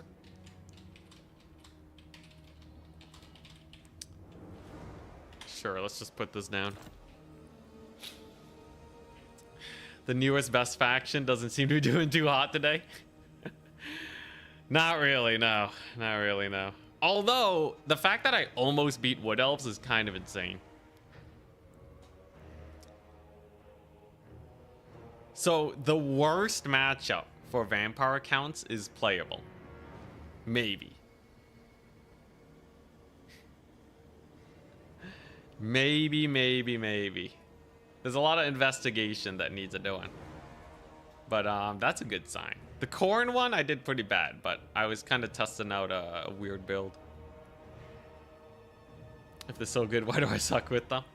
I guess Vampire accounts are pretty spicy if you don't know how to play them well. Vampire accounts, you need to know a very particular play style. Mostly playing around your corpse carts. And microing your single entities very well. Anyways. The idea is, though, I need to maintain a 100% win rate against everyone else. So, anything that isn't Corn / Wood Elves, so far we've been doing pretty good. Anything that isn't those, we have a 100% win rate. I think, anyways, at least lately. Apparently they crushed Tzeentch. That's surprising. They beat Tzeentch, huh? I wonder what the style is for that. I would expect capture all 3 points, because Tzeentch is really bad at recapturing. 80% win rate versus Bretonnia. The Bretonian matchup, it's gotta be like just Graveguard Halberds, right? I think there's almost nothing on the Bretonian roster that does well into this. Yeah, you just take this because their infantry aren't going to tussle with you. And then you can take some Vargeist to rear charge, and then you get like the Tempest Lord to kill their expensive flying cavalry. I would expect, might be wrong though. Yeah, Von Karstein's Storm of Night, Flock of Doom. Oh my god. Haven't seen a better Bretonnia counter ever. That's crazy good. Dowie crushed 60% of the time. Dwarves have a 48% win rate. So dwarves have a hard time versus about half the factions in the game. And they have a good time versus the other half. They have an 80% win rate versus Empire. So naturally, I would expect that to be Empire's worst matchup. No, Empire! What in the world? Dude, Empire has a 14% win rate versus Wood Elves. Dude, Wood Elves kind of stomping poor guys into the ground. Jeez, Wood Elves, what are you doing? Yeah, 86% win rate versus Empire. 82 versus Nurgle. Dude, Wood Elves is crazy. It's fine, though. If we ever play against Nerexa in a tournament, I'll ban his Wood Elves. Just ban his Wood Elves, it'll be fine. Arrows of Kurnos is actually usually restricted. And a lot of people aren't going for Arrows of Kurnos builds nowadays anyways. So, honestly, I think just Wood Elves are in a really good spot right now.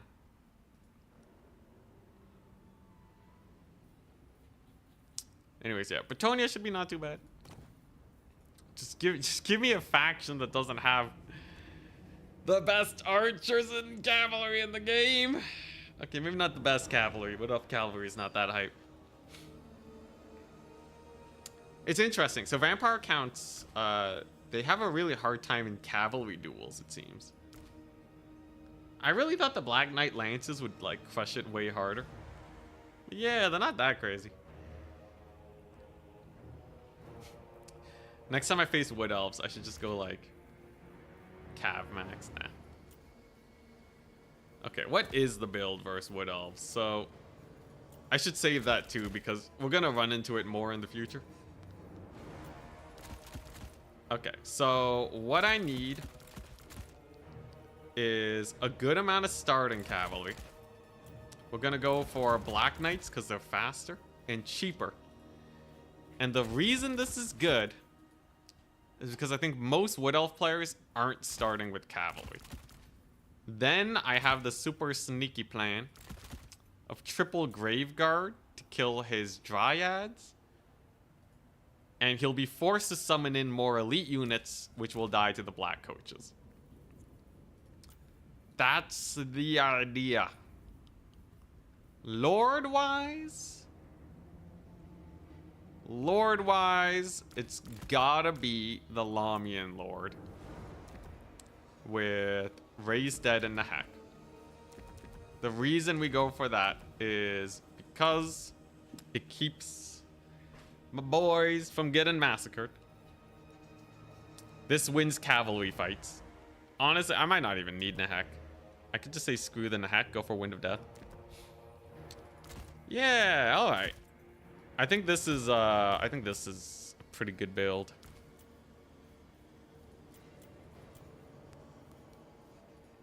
Yeah. Yeah, this ain't too bad. So I have all my stuff here. I can take one Vargeist in reserve in case he doesn't bring Tempest, because its rear charging abilities are just so good into infantry. One Doggo to deal with skirmishers. The Blood Knights, honestly, I don't know how I feel about Blood Knights. I could just take Varric's Reavers as my elite cav.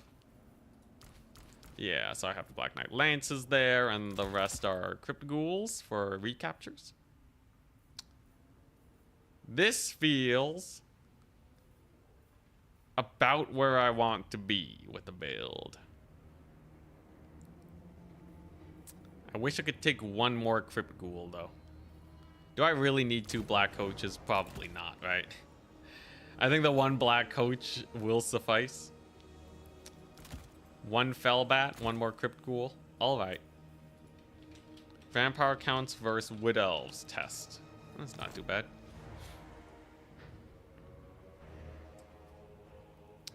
Wildwood Rangers get juiced when a terror-causing unit is in range. I guess that is pretty spooky. But in the end, I'm sure it doesn't help that much, right? Guardians of the Wildwood. Oh, it's... If I kill them fast enough, it doesn't matter. And a Black Coach to the rear will bully them pretty hard. Oh, crap, I forgot. Double White King. Double White King every game. Never not double White King. There you go.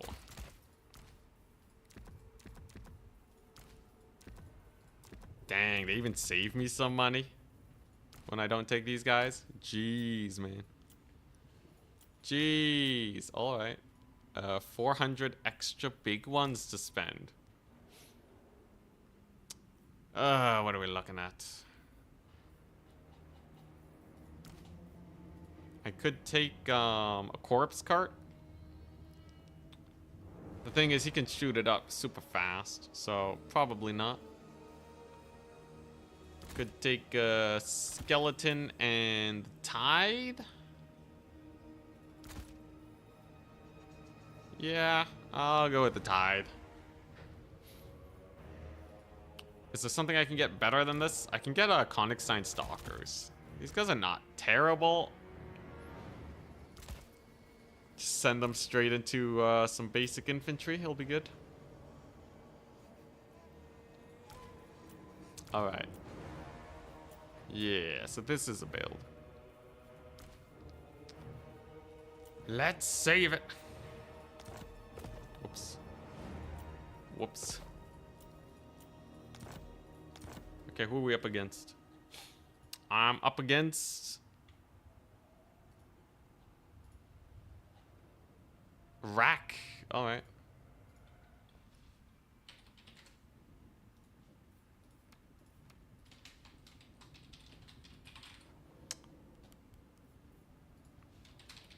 Vampire accounts. Don't recognize them. We're in the depths of the bracket now. Nothing against Rack, all right. But man, the double loss is so brutal. Ban Bordello. Pass is 1, 2, 3. All right. What we got? Who's playing?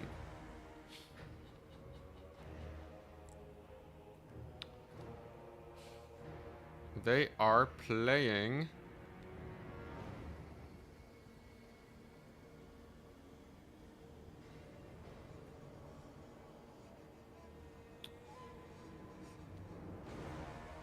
Where are they? What are they playing? Chaos Dwarves. Hell yeah. All right. So that's one of the matchups that will be a little bit closer for us then.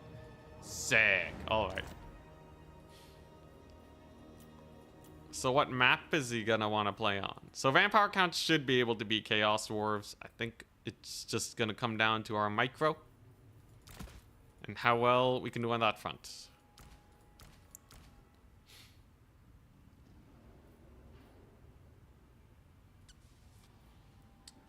All right, he wants to play on Proving Grounds.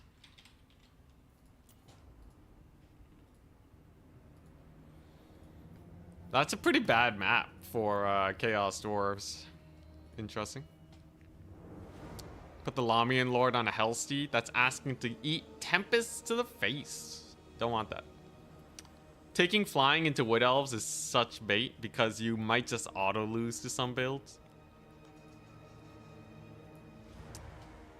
And yeah, I think it's playable enough where I don't need to all in on that. Especially because Tempest is like super common. My opponent didn't take it that game, but it's like at least 50% chance. Chowie. Alright, so Chaos Dwarves. What do they got? They have Kadai. They have Kadai Fireborn. They have Chaos Dwarf Infantry, which will do pretty well. I think they don't really have good answers for Crypt Ghouls though, right? I believe Crypt Ghouls will be really hard to take care of, and their Lord choices, oh boy, their Lord choices. They can really only take one Lord here. Realistically, it's just the one flying dude that they have to go for. And that's basically it. So if I kill them, we're good. If not Tempest, then Prey of Anathrema. Anathrama? Anathrema. Trains. Oh yeah, they can bring in trains, but Crypt Horror is just hard counter trains. Vampire Counts have a lot of cavalry, so not super worried about that. Do I want this unit? One of them? Sure. I'll take one of them. Ah, hell yeah. Ah, this is a build. This is a build. If I lose this one, you can consider me surprised. Or I misplayed heavily. But, Chaos Dwarves... Yeah, I think... this build should be very good against them. Are we locking it in? Do I need flyers? They can summon skirmishers if they really want to. It's always good to have a few flyers just in case. Okay, Vampire Counts versus Chaos Dwarves. Let's do it. I think this should be a clean victory though. Now, they do have an item on their Lord that will heal them every time you cast a spell. So I have to be really careful about how I cast my spells so that they don't just heal cap because of it.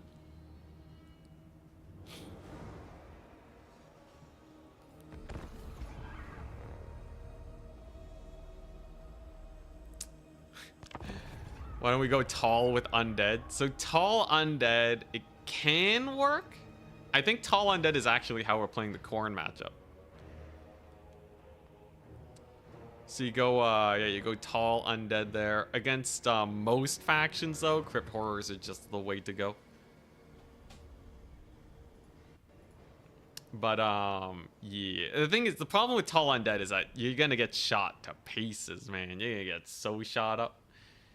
It sucks, man. With no range of your own, you're rushing into the backfield, and it's not like you have a mammoth or like a stone horn that can bully infantry. It's brutal.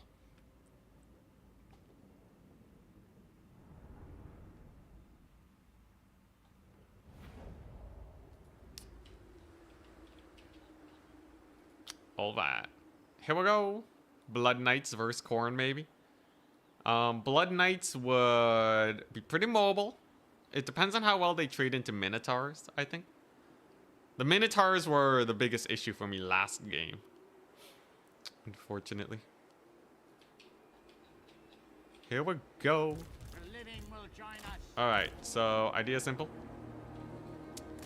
We march forwards. Capture as many points as we can and stall him out. It kind of depends on the build that he's running.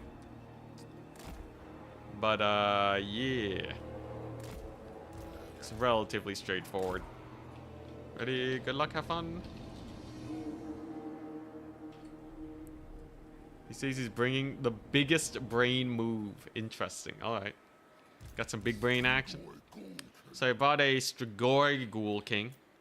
He's a little bit cheaper than the Vampire Ghoul King, but he has less leadership. I plan to play Keep Away with them, so hopefully the leadership doesn't matter very much. Because he also gets an Opal Amulet, which I think is better than 10 leadership. For undead anyways. Because usually undead just have really slow crumbling. So let's take a look. Double Doom Train incoming. Strigoi should be fine against a heavy train build. I got a Black Coach to handle infantry. We shall see. But yeah, I think a lot of this is going to come down to the single entity fight, which my Crypt Horrors will do well against. And he's ready. Actually, let's put this guy over here. He went double castle in. A Kadai Destroyer. Alright, it's over. Hellhammer. Wait, Hammer of Hashut. Okay. Did he not bring magic? He brought Burning Head and Searing Doom. Alright. Interesting. Interesting. Alrighty. So Astrogoth is a fairly tanky little boy. But, yeah. He ain't that tanky. He's a little fast, though, but... Lord Snipes abound. Can he dodge it? The answer is partially. For 15 wins of magic, that was pretty not worth. If I kill him, though, it's gonna hurt the Kadai Destroyer quite a bit. Let's get one of our breath attacks off. Another partial dodge, but we already got a quarter HP damage off of him. I will take it. Now we have our corpse carts here, which is gonna park them over there. This infantry corps is not too powerful, and I just gotta kill this one archer. Really, it's just the one archer. One doggo can handle that just fine. All right, now what are you gonna do with the Kadai? So the problem with his single entities here is that my Crypt Horrors will be more or less uncontested against them. And their mass, oh so mighty, will just stop that thing right in its tracks, just as you see over there.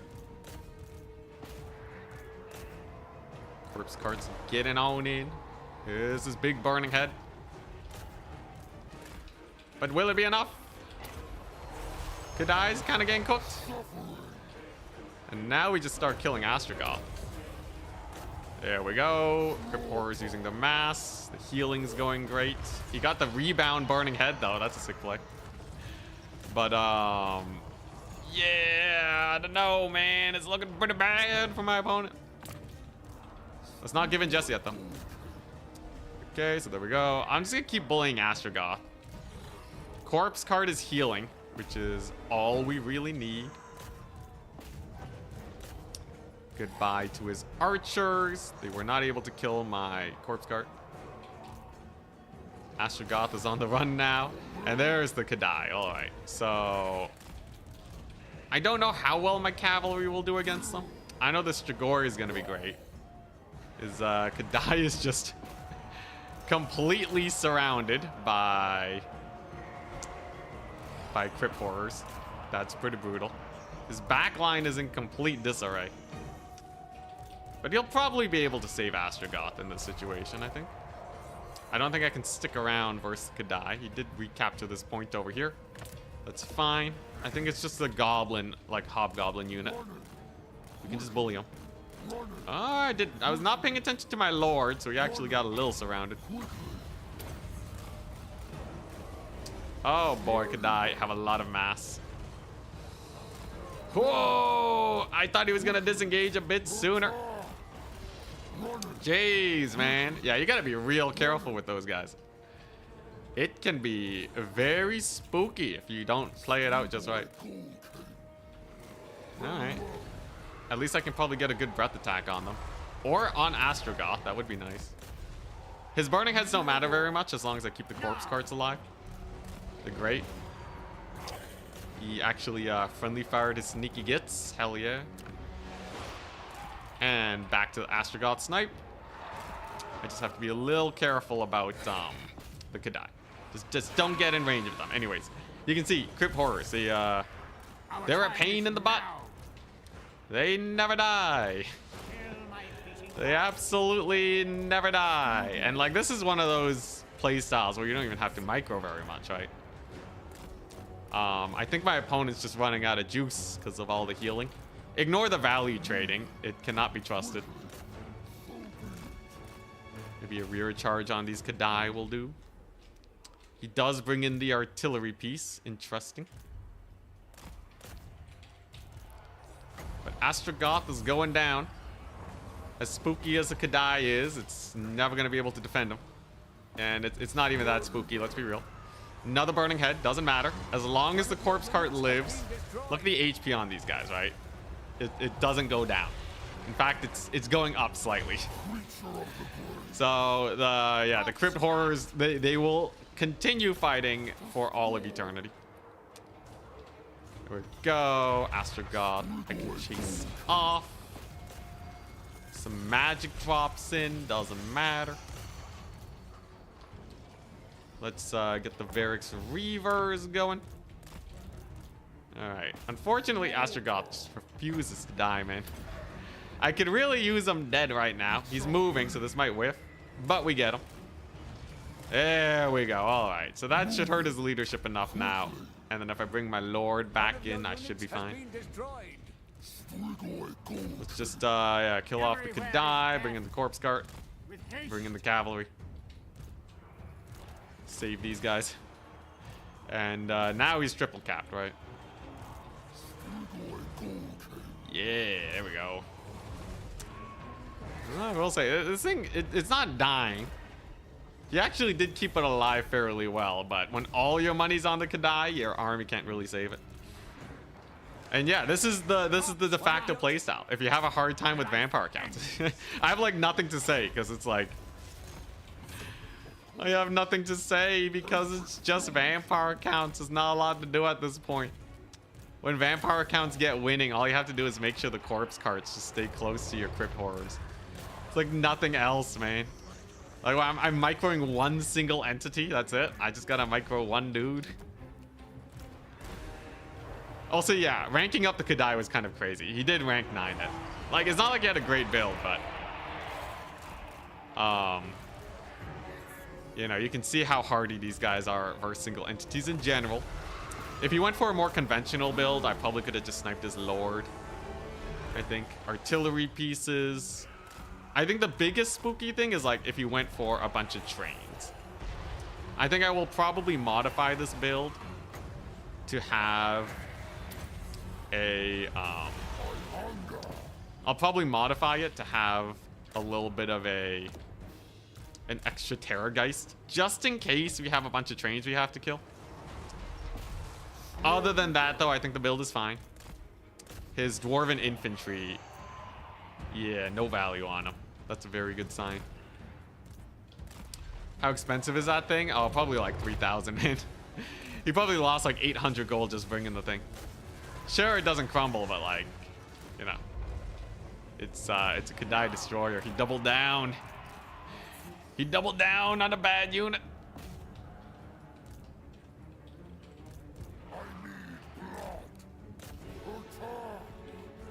All right, great success. 3K single entity is insane. I understand the thought process. Wait, it's just friendly fires, guys? Anyways, the thought process is Dread Saurian, like the Shredder of Lustria. Shredder of Lustria is good into vampire accounts. It's just that a Kadai is not a Shredder of Lustria. That's the only thing that's going wrong here. If it was Shredder of Lustria tier, I'm sure it would go great. But there is nothing left. And now we finish the job. Get in there, boys. Doggos on the sneaky gets. Gaze of Nagash on the Immortals? Does this work? I gotta practice my lengthwise spells, right? That was terrible. That was a terrible cast. Alright there, buddy. Oh, he's capturing a point. Look at him. Look at him go. Sneaky gets. Always with the sneaky gets.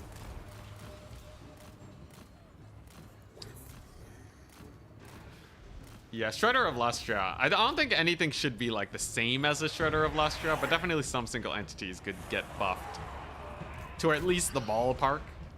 Because some factions just can't go single entities even if they wanted to.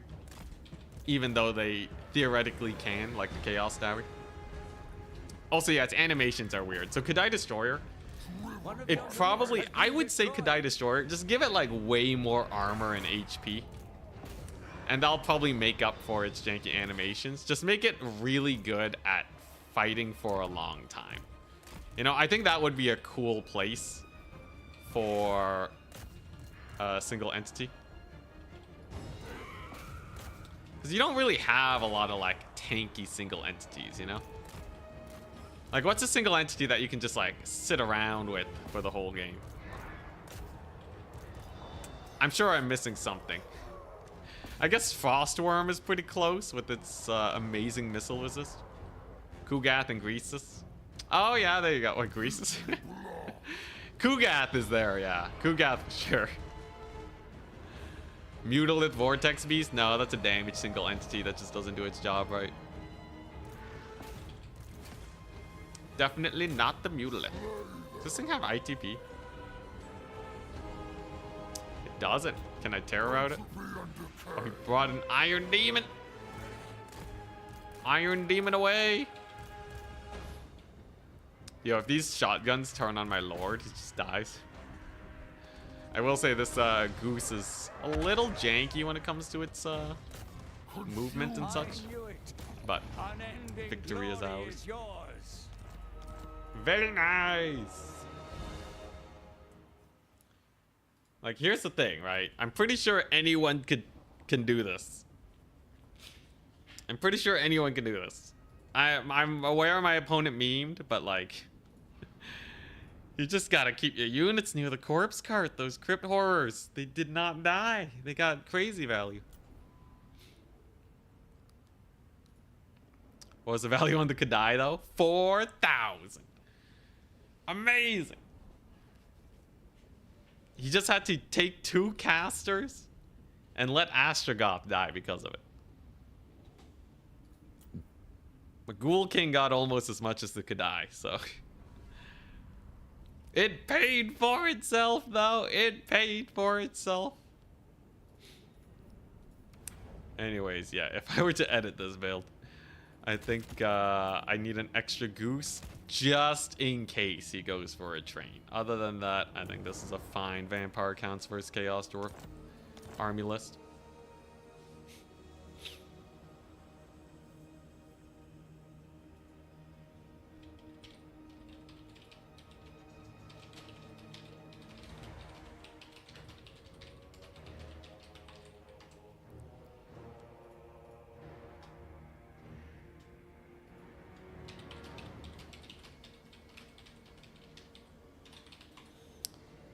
All right.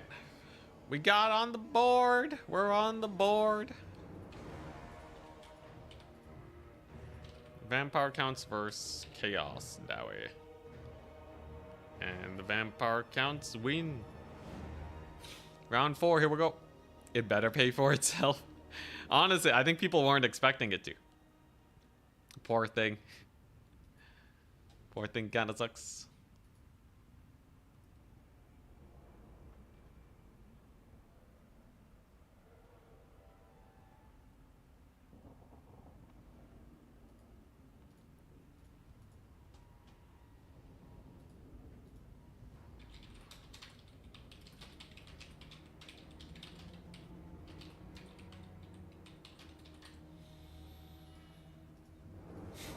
Was Vlad any good? No, not in Domination. And I feel like giving him a Terrorgeist mount kind of defeats the purpose of Vlad. So here's Vlad compared to a White King, his closest counterpart.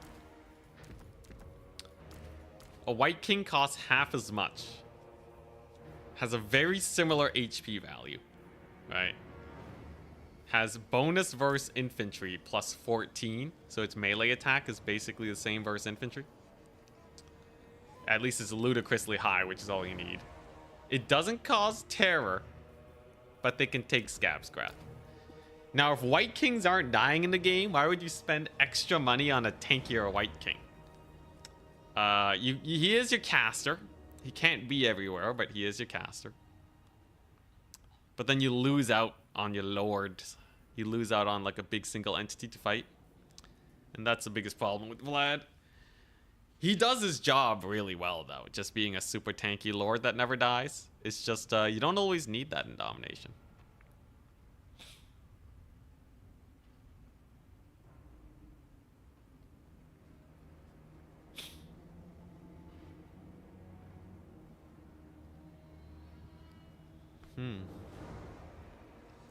The Demon's Tongue would have done the same thing, if not more, with no healing.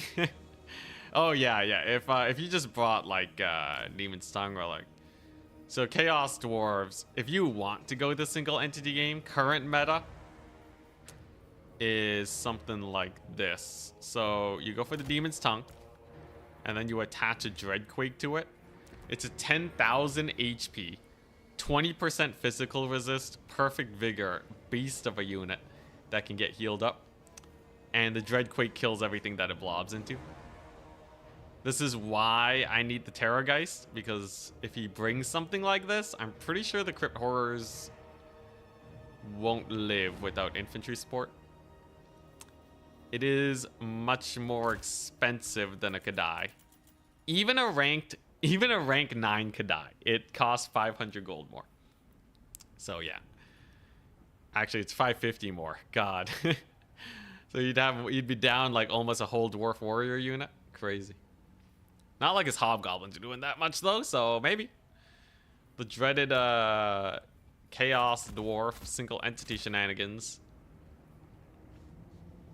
Anyways, this would be way better. This would be leaps and bounds better.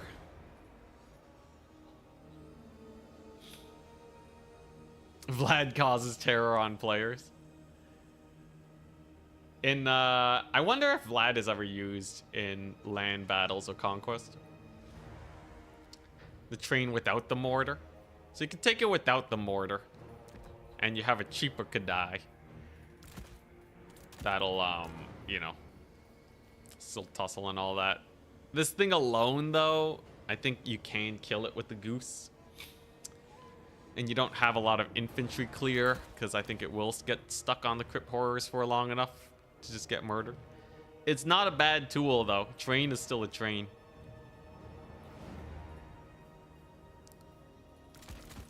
There is some wacko plays you can do, like double Bale Taurus. Just try and fight the vampire counts, but they don't kill crypt horrors.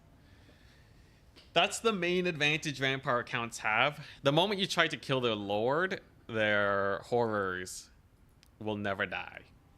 Because single entities do less damage than infantry. Most of them anyways. The ones with bad animations. The ones with good animations, like Stonehorn, different story. Oh, there you go.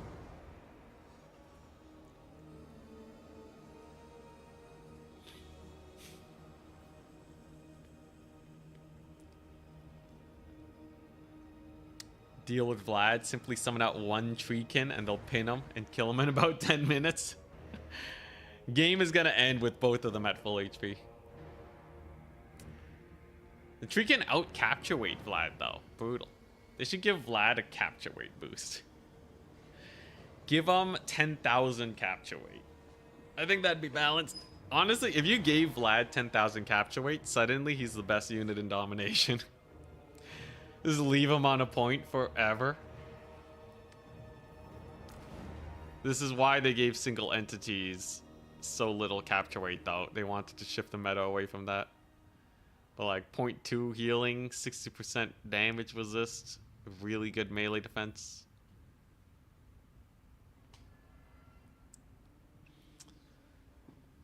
It's too bad they don't get their campaign bonuses to units. Yo, campaign bonuses to units would be so hype. Like Wurzag giving physical visits to the army. I feel like that would be a really interesting way to make lords more playable. Currently, a lot of the lords are just like worse versions of each other. And you're really just taking a lord because like they have a specific ability that's just way better for value trading. It might be the same with army-wide abilities though. So I guess maybe that doesn't solve it. Give Vlad and Isabella summon. Vlad and Isabella, if you could take both, that would be so hype. Unfortunately not though. I summon girlfriend. I summon wife.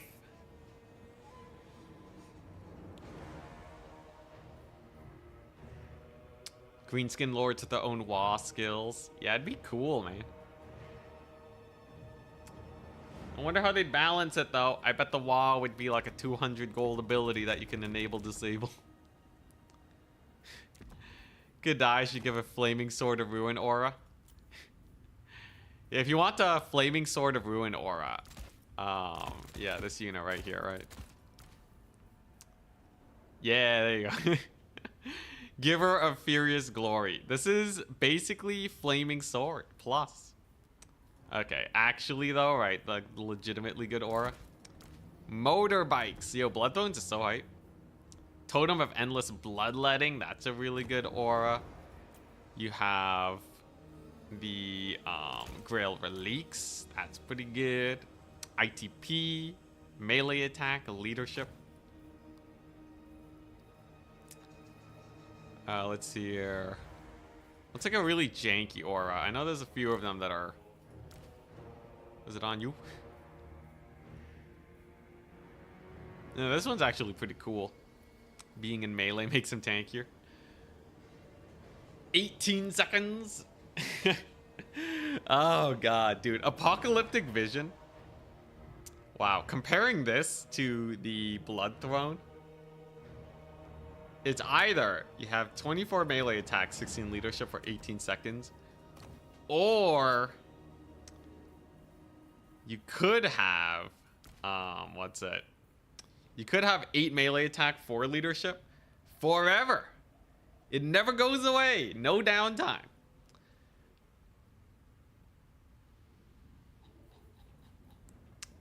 Yeah. What's the Witch Hunter aura again? He has an aura? Since when? Doesn't he have an aura that buffs himself? Wasn't it? If there's a terror-causing unit nearby, I think. Grim Resolve. Oh, no, no, he does. He does have a 55-meter ITP. How much does it cost? Is he Grill Relic price? Dang. If he was a little bit cheaper, you know, it might actually be not bad compared to the Grill Relic. Yeah, so you're basically taking a Grill Relic. It's so much more expensive, though, at 650. Jokes aside, what's the aura bonus on Corn Shrine again? I think it's 25% damage when it maxes out.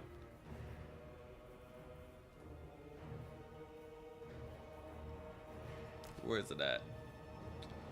Oh god, it's 15%. Jeez. Yeah, so Flaming Sword on melee units is a half-charged Chaos War Shrine. Or was it half-charged, or was it, or what? Or was it, let's see here. Oh, no, it's 30%, okay. Although no AP damage. But, okay, yeah, so it's like a fully charged Chaos War Shrine, you know? Magic attacks, too. Honestly, the magic attacks is probably all you need, though, right? Just a spell that gives magic attacks on Laura Fire. It sees more play than other abilities. Ward save bonus is decent. Yeah, the biggest problem with the Corn Shrine and most of the shrines is that it has to charge up. I've seen even in battles where they don't die, they're only like half charged. If the shrine started charged, 15% damage resist aura is kind of hype. What's your favorite meme build? Probably the Kislev single entity Death Star. Nice, next round should be starting soon. Yeah, they could lower the number of kills needed, or do it based on the number of enemies nearby. That would be an interesting way to do it. That way it's specifically good in blobs instead of having to charge. Tzeentch Shrine fully charged from the start would be awesome, but unbalanced. Yeah, Tzeentch Shrine fully charged would be pretty unbalanced.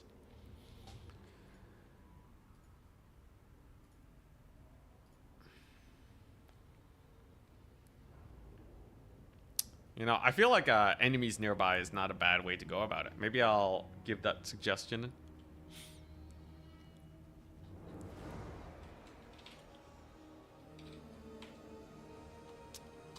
That's not too bad.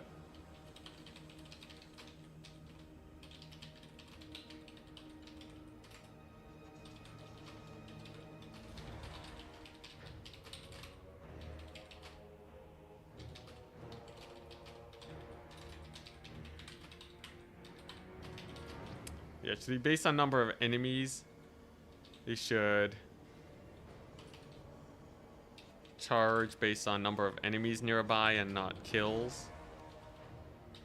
Or lower the kills needed since they charge really slowly.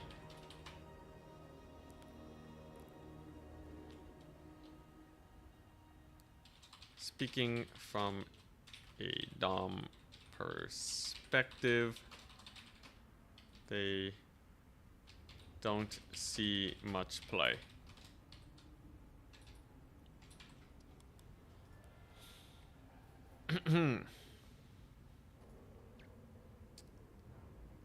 Suggest to make them half off. Yeah, cheap war shrines would be so hype. Just like the vampire counts. I feel like war shrines at half off is a pretty good price. So your typical corpse cart unholy lodestone is 0.05 healing with leadership +4 and vigor mortis, which is essentially perfect vigor. Your Nurgle war shrine costs almost triple, but it goes up to 0.1% healing. It gives a bigger leadership aura, no vigor bonus. It has more HP, slightly better combat stats. I'd be down to see it. I feel like war shrines, if you compare them to corpse carts, 750 feels about right. 800. I've seen the corn one a few times, I think. A few times, I think. I don't think I've seen people like legitimately use the corn shrine effectively. Yeah, it'll start working after you win the battle and contribute nothing along the way. Oh boy. And it's very vulnerable. Don't forget, it's also extremely vulnerable by being a huge value pinata, man.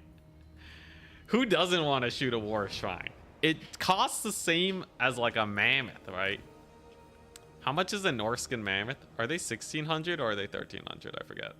It's been a while since I played much Norska. Okay, 1450. Wow, right in between. Yeah, so basically a war shrine, it's a mammoth. It's a normal feral mammoth that's super slow and doesn't do damage. Yeah, it's asking to get shot to bits, right? I don't even know if they run war shrines versus corn. I don't even think they do it there, man. Oh, poor war shrines. Corpse carts and Grail Reliques, though, they nailed those ones. I was so skeptical about the Grail Relique change. I thought no one was ever going to use it at 400. It's in a good spot. Happy to say I was wrong with this one. That, yeah, that ITP aura. That ITP aura helps him out a lot. Where's it at? Yeah, ITP. Melee attack, leadership. The Relique. I said I would quit. I said I would quit if Grail Reliques became good. And I did technically quit. I just came back. What are we up against? Opal Bear. Opal Bear Black. Alright. Sorry, I gotta get my opponent in the lobby. Opal Bear. We're top bracket. So let's just get this out of the way, and then I'll call it a day and get some editing done. I'll ban Jade Tomb.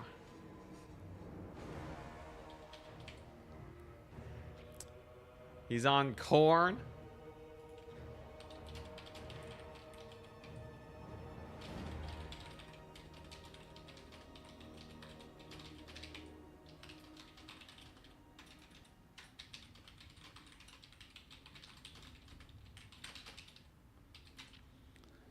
All right. So let's do it. Can my Vampire Counts versus Corn build work?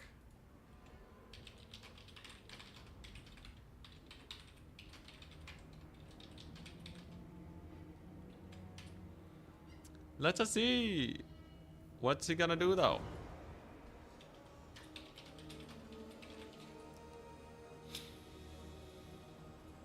Reddit said Corn versus Vampire Counts was unwinnable. Reddit? Reddit doesn't talk about multiplayer. They hate multiplayer.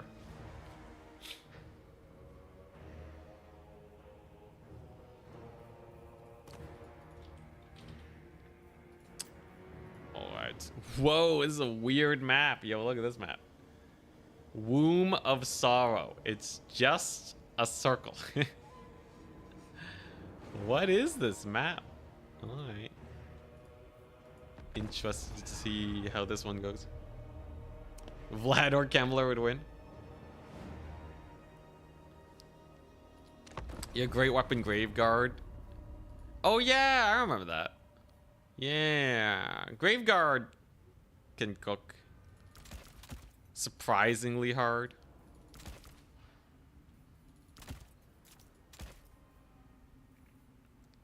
Yeah. Maybe I'll give it a shot. Give him a chance, you know. Yeah, I forgot how like surprised I was at their performance, but yeah, they're pretty hype.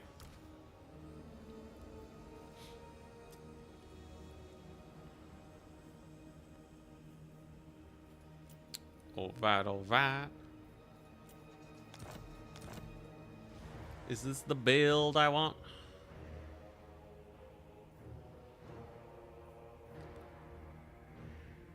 Yeah, I should do. Are you gonna play in Turn's tournament tonight? Probably not. I have plans. Have plans for Friday night.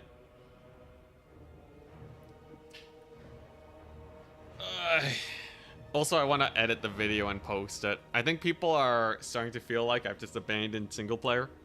And honestly, I kind of have. Because I've just been trying to edit this video, but it's taken ages. So, yeah, I really want to get that posted, and then I can play the other disaster campaign. You have a life? I know, it's crazy. So after I quit Warhammer, for my, like, what, 1 or 2 year break, whatever. After I quit Warhammer content creation for a while, it was like a big, just like, focus on my life. And then I swore when I came back that I would have a good work-life balance. And I do not regret it at all. All right.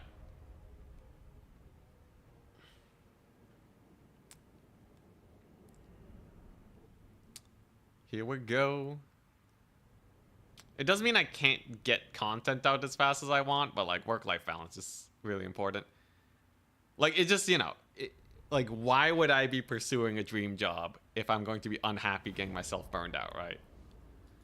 All right, now here's the womb. Interesting map. Oh, all right. I don't know how I feel about this map aesthetically. You know, it has some cool doodads in here, right? There's some action going on here, but this is basically just like, you know, someone just wanted a really big old flat map with I guess the hills are really interesting.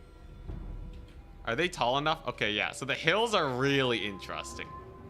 So this map is like the I hate guns map. There's trenches everywhere. Interesting. All right. Well, let's give it a go. The womb. Ready, good luck and fun.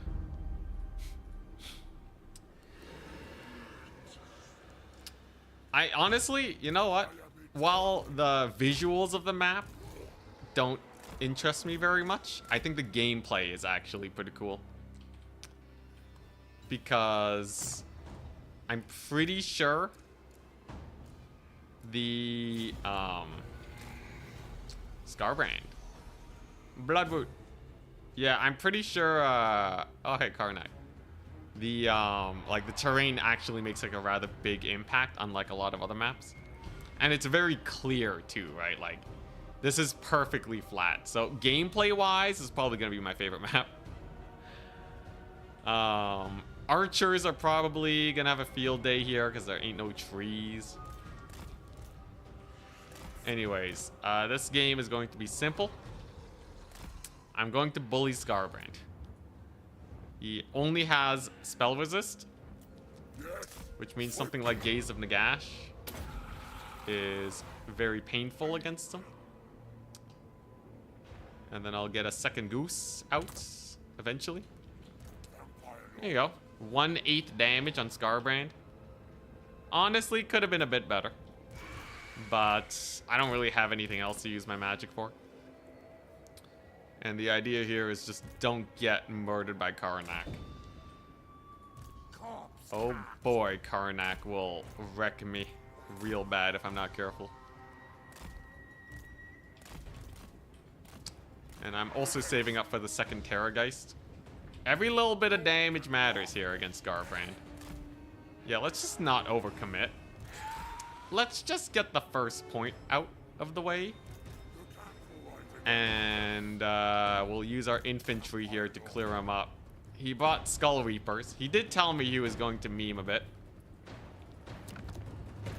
If we still lose this, it means the matchup's doomed, man. What is this? Come on, man. Stop YOLOing yourself.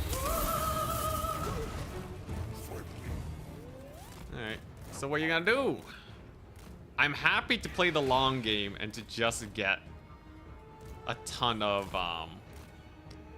Winds of Magic. Because the more magic I use, the better. There's the second goose. Okay. Looks like he's trying to rotate onto this point. I can split my forces, though. It's not like he can really do much against us. Oh, I didn't bring any Crypt Horrors. That's a misplay. I should update the build to have them. They're just so good against Khorne. Anyway, Skull Reaper should not be able to win this. And so begins the big play. So he's going to be charging on into the zombie core. Makes sense. And he pulls back. And he brings in Skarbrand. And he pulls back. Alright. Gonna get another one of these down. Getting a quarter HP off of him at the start is not bad. Hey, nice. Alright, so 30 Winds of Magic. He's a quarter HP down. It's a start. It's a start. Yeah, I really should have taken some Crypt Horrors. And now I have to rely on my Cav to do the same job. I'm not as good at that. Slaughter Brute. So he went super hard on the single entities then.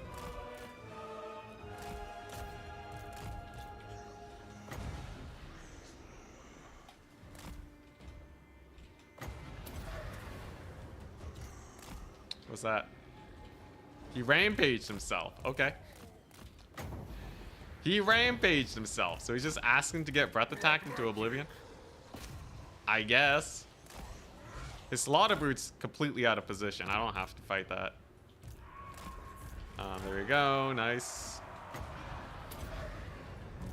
Very nice. Just pile in with our dudes. Okay. So Skarbrand is taking some pretty massive damage so far.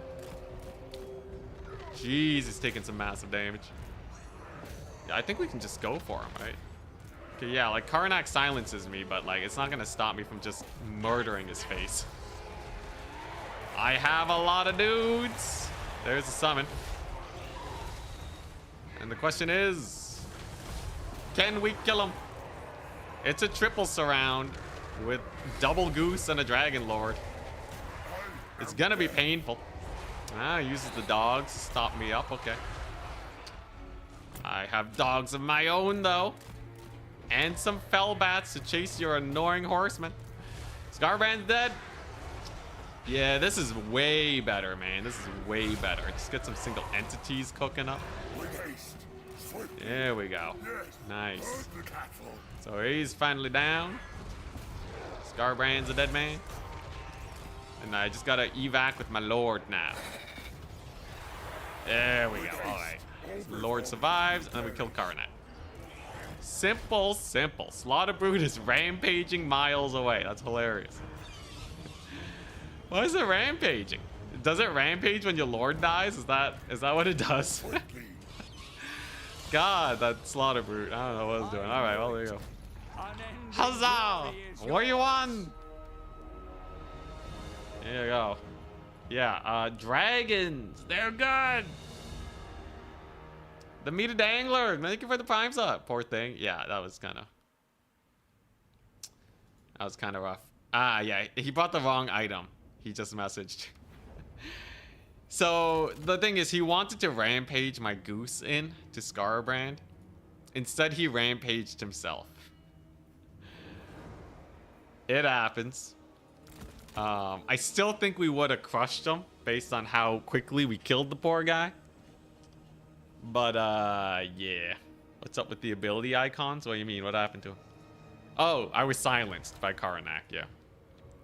Karnak has a silence effect. Anyways. There's not much. Well, there you go. Vampire counts. If your opponent screws up, you win. I guess. I guess that's it. Kind of anticlimactic, but there you go. Nice. I'm pretty sure Crypt Horrors would do pretty well against that build, though. So we'll save that. I think it's a good enough build versus Khorne. Double Goose. Right, you got 3 flying single entities. They usually cap out at 2. Karanak is the big spooky. But as long as you don't get, like, caught with your pants down, you're probably fine. Oh boy. Also, yeah, silence makes it so you can't use any of your activated abilities. Passives will still work, though. Interesting. Well, anticlimactic end to the tournament. I think my vampire counts play is definitely getting there. I need more practice against more conventional factions. None of this, like, hard counter business. I gotta practice them against something like dwarves and the like. Because that's where I want to counterpick with them most of the time. But I think I'm getting the idea well enough, right? Like, you just take Crypt Horrors and then you kill their ranged, or you like spam zombies on them with like you know, with an annoying like necromancer on a Hellsteed or something. He's 105 speed. He has raise dead, so you just raise dead and then raise dead again. And then you scroll of power, and then you raise dead again. It's yeah, it's the necromancer play. He's super cheap, 1100. Gets card countered by the anti-air of some factions, but like against dwarves or like even Cathay, you can probably get a lot of work done with him. Just don't get like Spirit Leech or Arcane Unforging. Well, there you go. Have a great weekend, people. Short stream. Anyways, I gotta edit anyways. Next week, hopefully, I should be more energized to do a lot more. So keep an eye out for that. We will be streaming. For now, though, I bid you adieu. And, you know what? Where's Turin's thing? Turin's hosting a tournament later. Turin. Yeah. Did he set up the stream for it yet? Live. Yeah, he did. Check it out. Any XCOM this weekend? Nah. No XCOM for a bit. I gotta work on the channel with my free time, usually. Anyways, there's his stream. I'll see you guys later. Have a wonderful rest of your day. A great weekend. And I'll see you Monday. Peace. And thank you for the Prime sub, Meaty Dangler. Wolf, Showl, Catatonic, Flug. The support's appreciated.